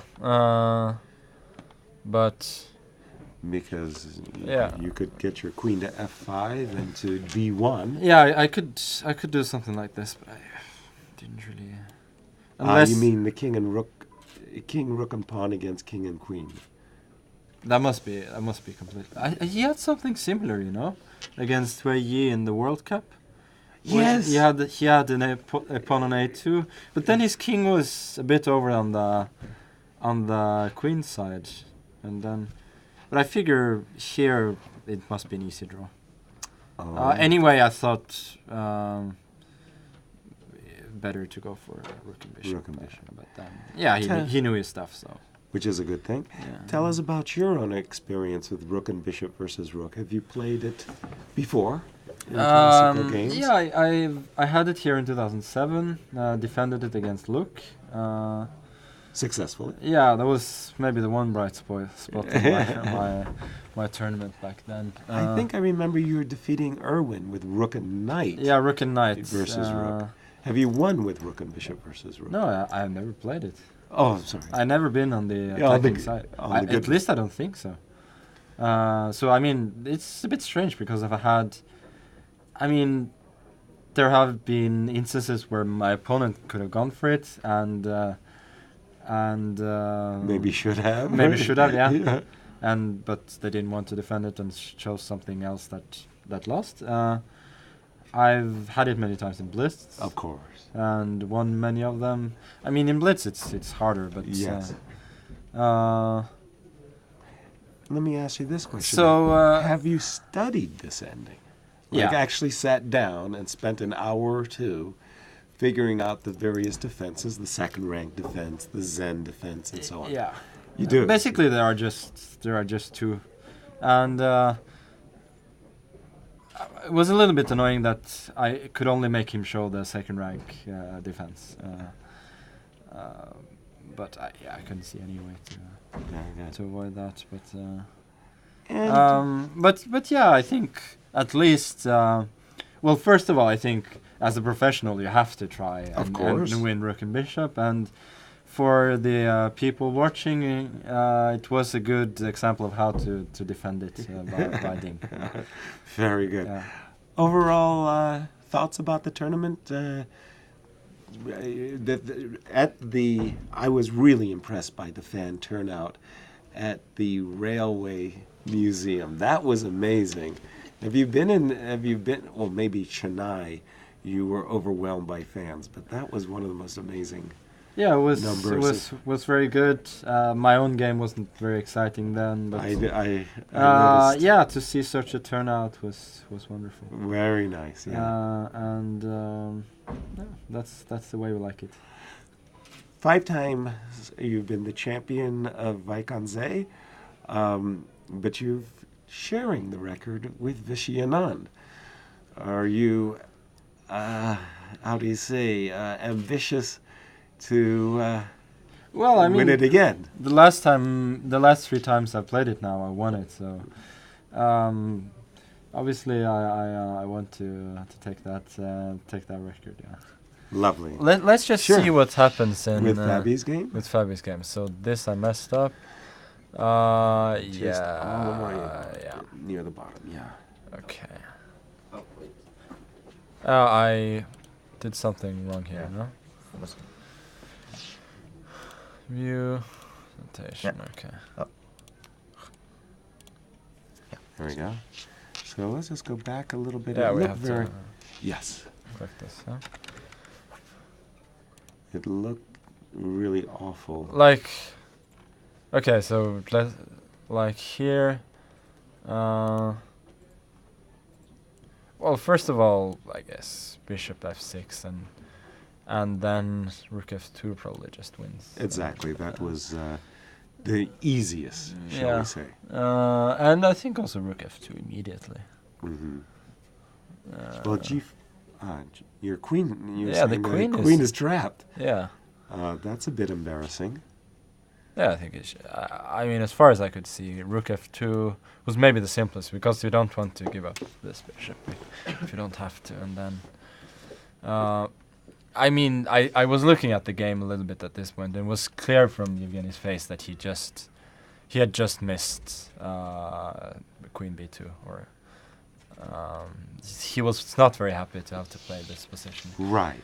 And it's like he has to win it all over again. Yeah. But, I mean, around here I thought there should be some drawing chances, but Agreed. these knights are menacing.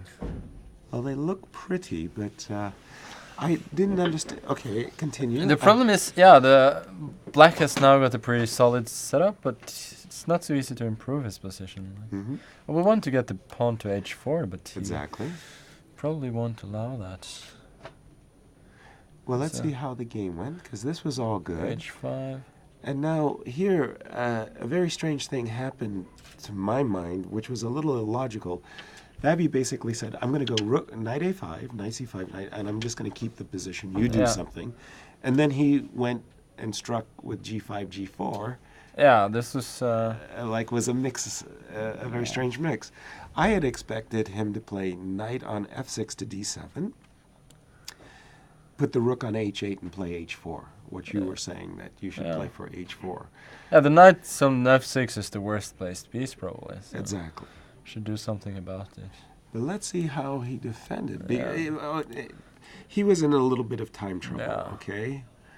But having said that, okay, so far, No, this doesn't look very good. No. yeah, and This, then came G. I think he needs... I don't really like g4 for black. I think he needs h4, actually. Agreed. And then later g4. It had a little echo of your game with Mickey, where Yeah. Mickey was pushing his king side pawns Well, against you. then in that game he actually got real counterplay, yeah. at least. Well done. Yeah.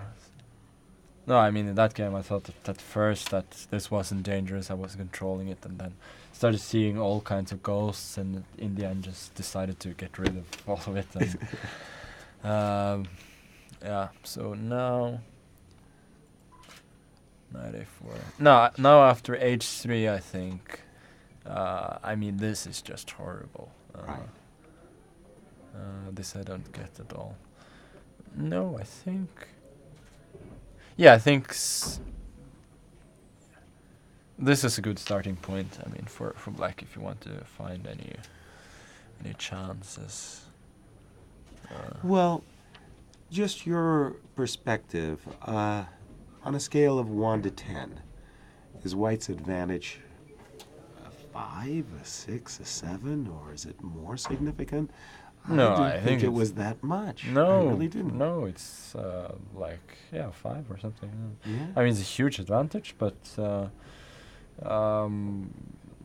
I think as Anish said one day that the position is winning. Well, it's technically winning, but it's not winning right now or Right. or in No, the nothing next few- forcing No, that- nothing that- forcing. yeah.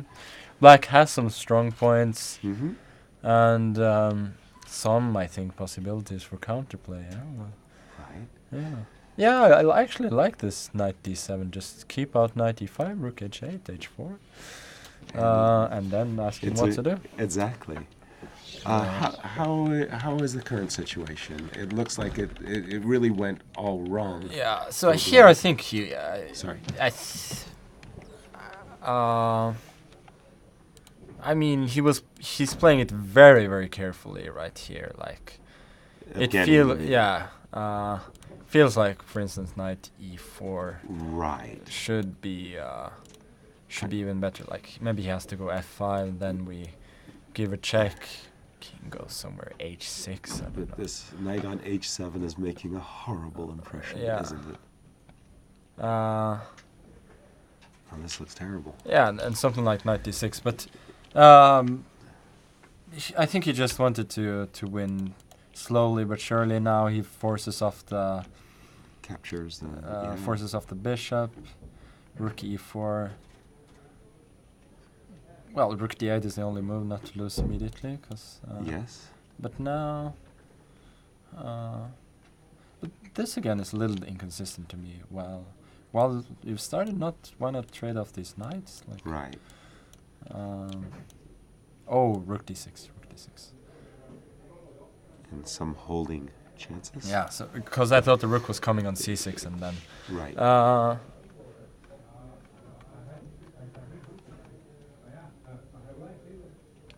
He probably missed knight d3 as well.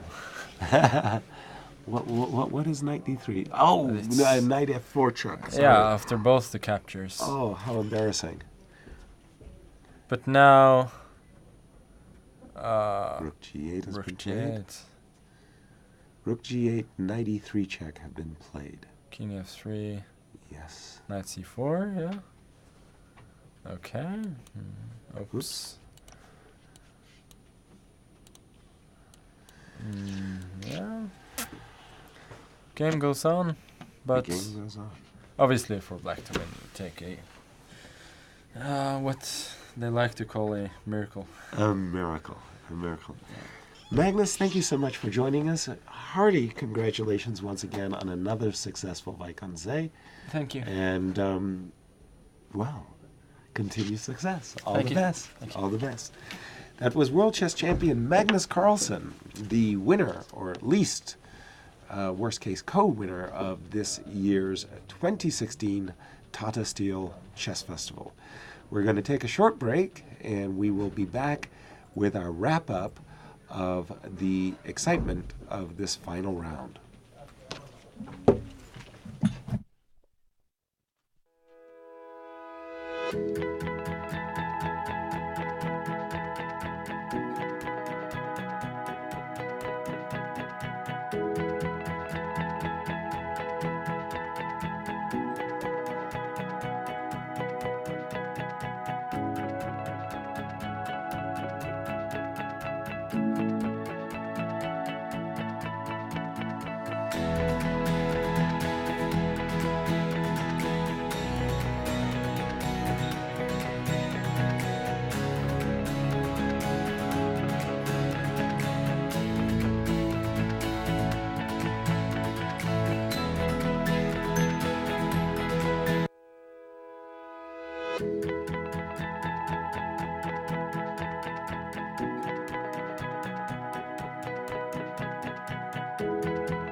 Good evening, chess fans, and welcome back to our live coverage of the 2016 Tata Steel tournament. We're winding down things here after this championship round. Magnus Carlsen drew his game, came on air to explain all what was going on. Only one player could possibly tie him, and that's Fabiano Caruana, and Fabi's not in good shape to do that. He needs a Night Fork to win this game. Exactly. A Night Fork it is. Last year, here in the little village square, Juliana Square, they had a special presentation for Magnus. Yes, so the winners will first be awarded the prize at the village square, where all the Right. local people can come to, and there will be a small party of sorts. Very nice. And very after nice. that, they will go to the Tata Steel headquarters for the traditional snecht, the pea soup, Right. for which not everyone is invited. But Okay.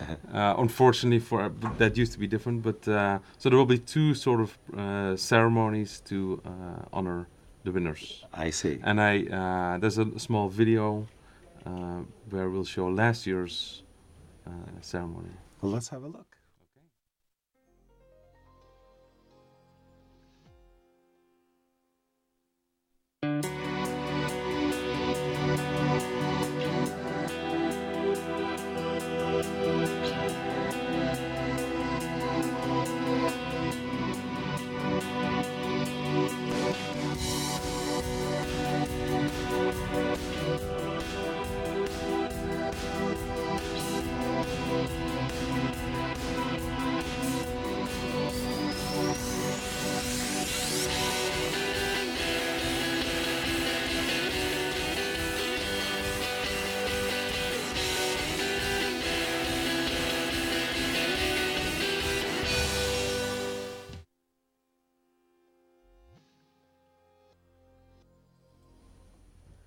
Well, that looked like fun. Sure, especially if you're a winner and you keep on winning year after year. It never gets old. Winning is great. We'll just turn briefly to the game of Fabiano.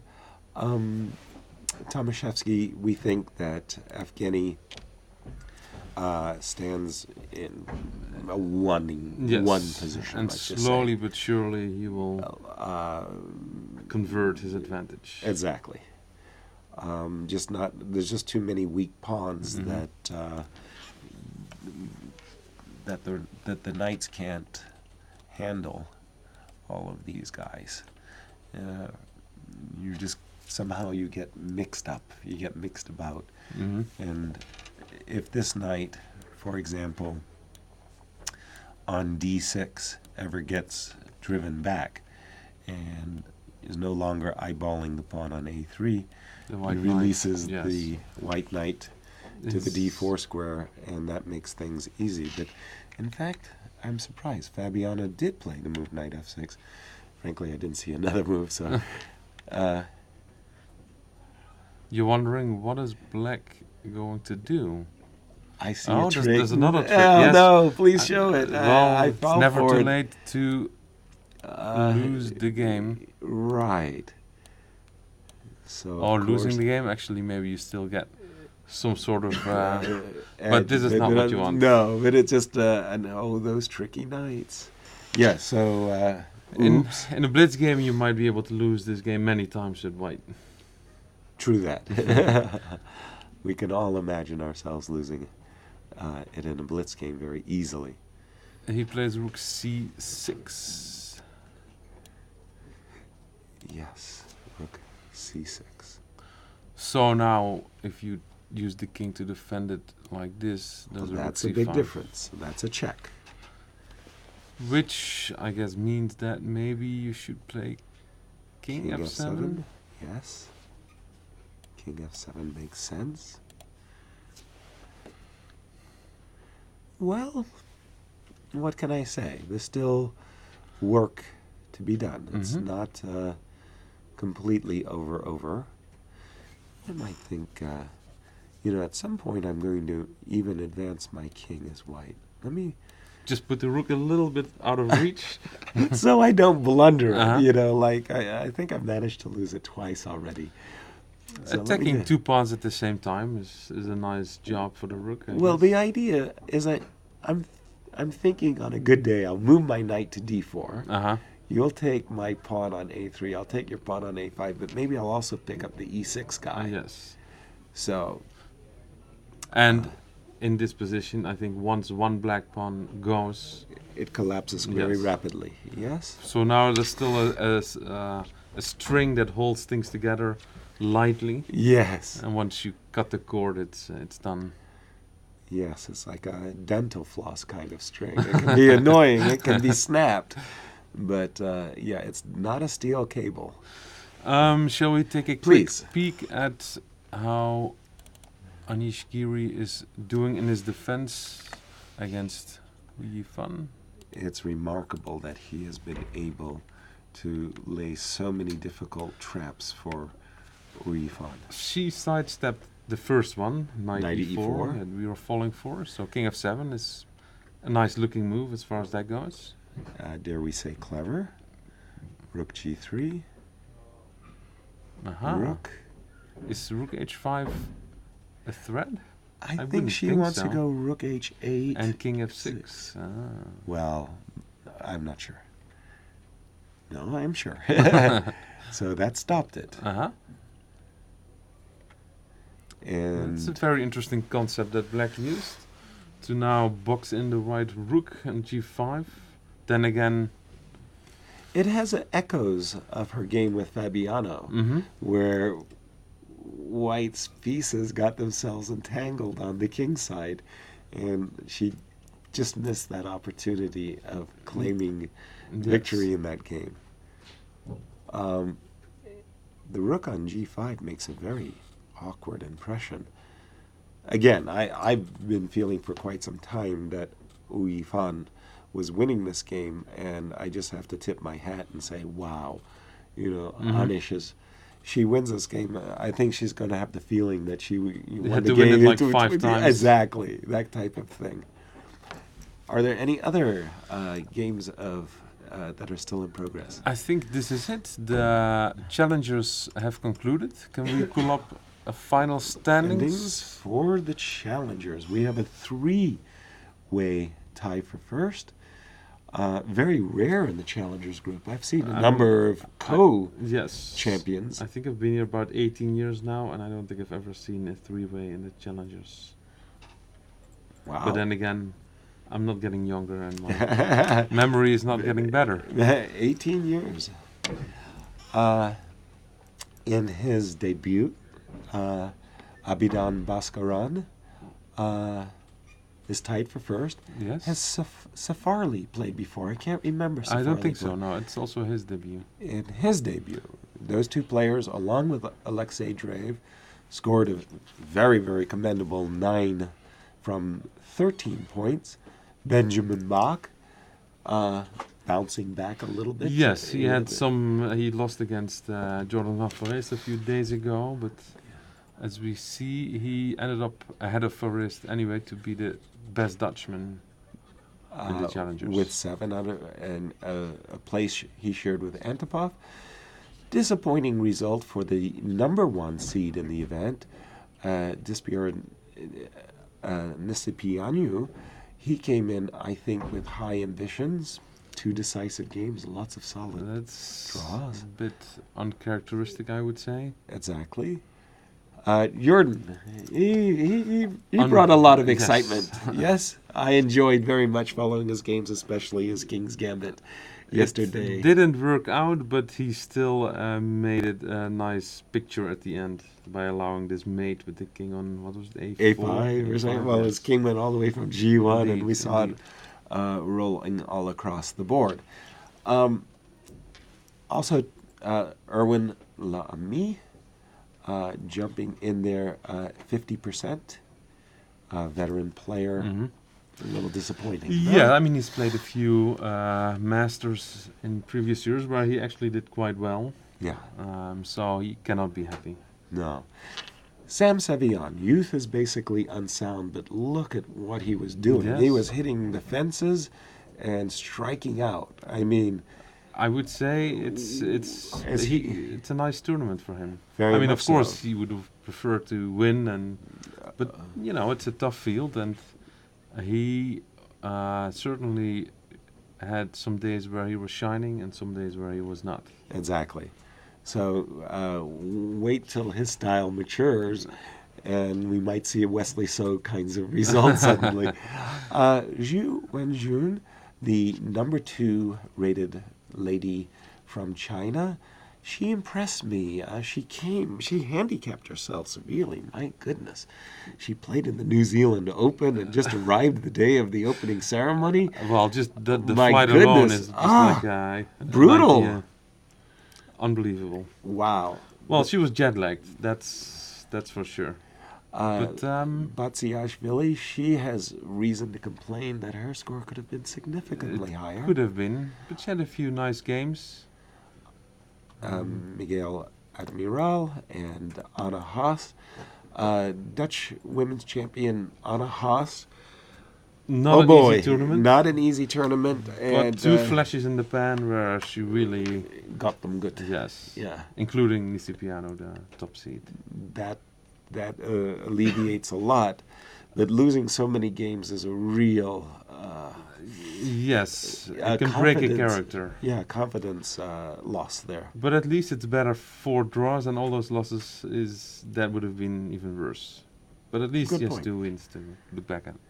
And if we look at our final result table for the Masters, that will also, and keeping in mind, of course, that 2 games are still in progress,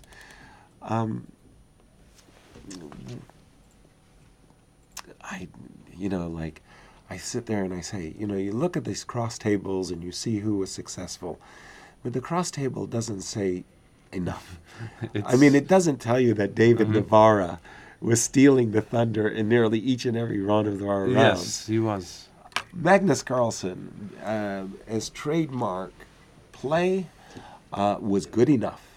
He gained ELO rating points. You see there a TPR of 2881. And we expect Fabiano to remain at 8 points. Yes. Also, a very nice TPR for Fabiano.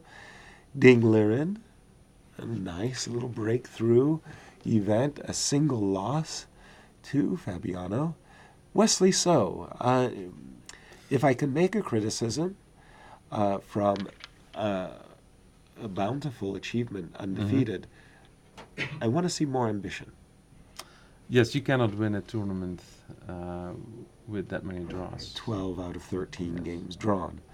Pavel Elyanov, a player who could reasonably complain and say this or that. But look at that. 3 losses and 4 wins. Well, he was definitely... He was in the mix. He had a good time against the bottom half of the event. Great things expected for Wei Yi. Kind of debut event in the Masters group. Magnus wasn't so successful in his debut. No. Here he had quite a number of draws. Yes. 1 win and a loss. Solid, but not so inspiring. No, but I think he'll get many more chances. Oh, without question. Shaq Mamidarov, 4 decisive games, but only 2 wins. Yes. He I don't would think like- he's very satisfied with this event. Strangely enough, if I look at the rating and the TPR, he's right there. He hit his number. But, I don't think you could go... dropping a rook would give me nightmares. I don't recover after a week either. I think that it still lingers for a month. Actually, the very impressive thing about his tournament is Yes. that even though he dropped that rook, Yes. he actually didn't drop the tournament. That's right. And I think the vast majority of players who would have been in that situation You could easily go into a tumble. you can lose a couple of games just like that, just Yeah. because of the rook. And Yeah. actually, he said so after, like he was here with you the day after after we drew Magnus. Yes. And he said, well, yes, it can happen, but, we'll just go on and it will be okay. He took it in stride. Yeah, it was Yeah. sort of amazing in a way. And then we come, of course, to Sergei bottom half, Karyakin, yes. who has arguably one of the biggest tournaments of his young career. in March in Moscow, as he will be one of the candidates, goes in this field -1. Not a confidence booster No, for and, him. and he's won the tournament before, so David Navarra, who was mixing that up with everybody, was not rewarded for his enterprising play. He finished a little bit below his expected result. Mickey Adams, poor guy, he was in the basement for so long. I think he will look back at this event and say, well, thank goodness it wasn't a complete disaster. Yes. And he actually he was got pulling that, it out Yeah, he got that one in the win. end. Luke Van Velde, Okay. the lowest rated player coming into the event. He again had many interesting games. Indeed. Could have easily, like he was the only player who was actually winning against Magnus. Yes, Of course, Magnus was sort of like taking the risks. but still, Yeah. he gets his chances, and he takes some, but loses some as well. Yeah, so, and for me, Luke, I think, will look back at this tournament without disappointment, with one humongous exception, and that was his game with Fabiano. Mm-hmm. First of all, again, he's playing his pet weapon, the Najdorf. You live or die, right, by the sword. And he was never in that game. It was really a fine game. It was just a one-sided affair. Exactly. And Fabi played a beauty. Mm-hmm. And you don't, it's okay if you lose. I mean, losing is a part of chess. It's going to happen. But to lose in your absolute favorite, it really rocks your boat. Never get any chance of anything. It's Exactly. So with that one glaring exception, it's been an intriguing tournament. Yes. And our last two players, and then we'll just take a look at our developments. Hu Yifan, very unfortunate. I mean, if there's an unlucky player, I would really, unfortunately, have to say Hu Yifan. Still has a chance in her game To against Siri significantly improve. But the number one ladies player started fantastically well and really was deserving of many more points. Evgeny Tomaszewski never got into the tournament. He did just such a fine player to just have, and what he did today, he had such a winning position. Sort of summarizes this tournament in a way. Although I think he will still win this game. Yeah. But he was never. It's always wavering through the tournament, and no control really over what was going on. I asked Magnus off air if he could possibly explain to me why Tomaszewski didn't capture on f6. And Magnus did one of those, no. Like he was building himself up to some wonderful concept of, no, you can't. I mean, it's bad form. If you're in good shape, That comes automatically. It's just, You yes. play it and away you go. But bad form, you hesitate, you think things over. Maybe there's a simpler way. yeah, and then you Maybe miss there's this a bit- one, this queen takes b2. B2, and All of a sudden, you have to slump start again. from scratch. Are we up to date? The final two positions? Yep, let's look at Anish? Anishgiri first. And we have a rook and game. We left it right here, where the white rook was being dominated. And I was explaining how a rook and bishop work in tandem so well. The next thing I know, she's traded her bishop for the knight. Let's see how it went. Let's A3. see. Chess. Okay. And here we go. She, It's an interesting. forcing way.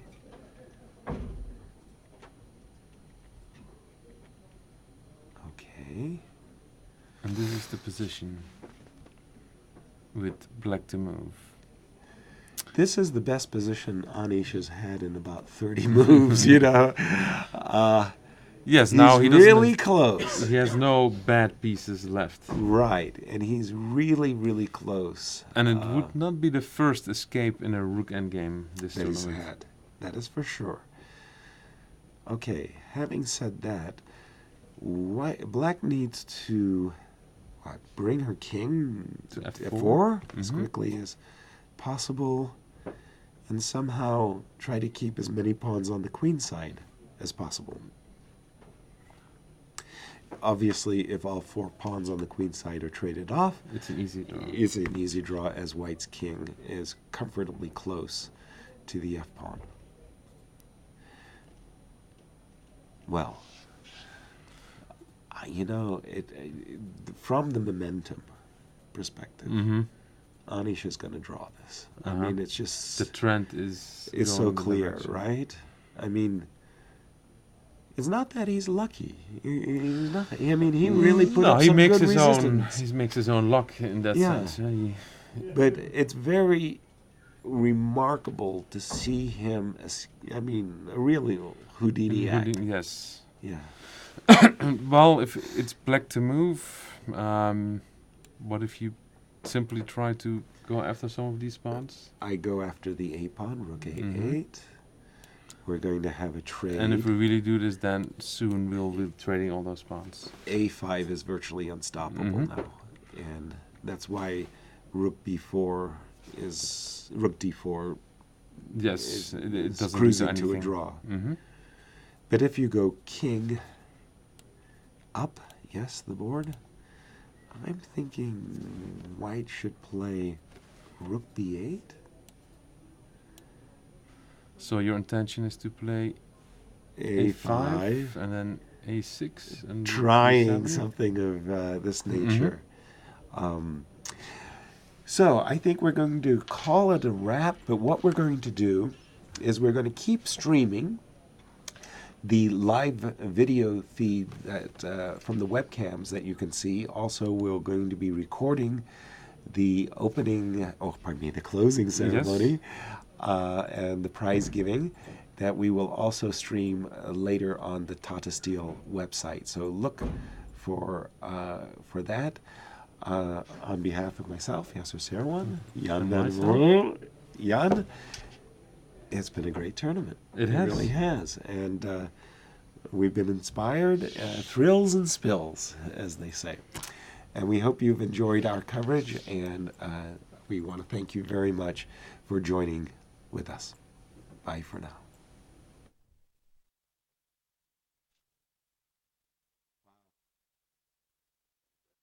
I'm so happy it's over. I can go to my room and blow my nose for the next 12 hours or something,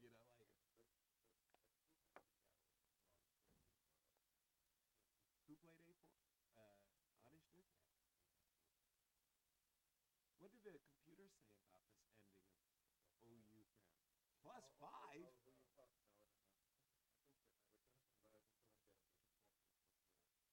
Right, right. Geez, when you said +5, I said, my God, I'm tired. I would have. He did play A5 immediately. Wow. Okay. Oh, yeah, let him.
Genny is going to come on and say something like, "I'm glad it's over." I'm glad I can go. I can leave with one win. Yes. Wow. Yes.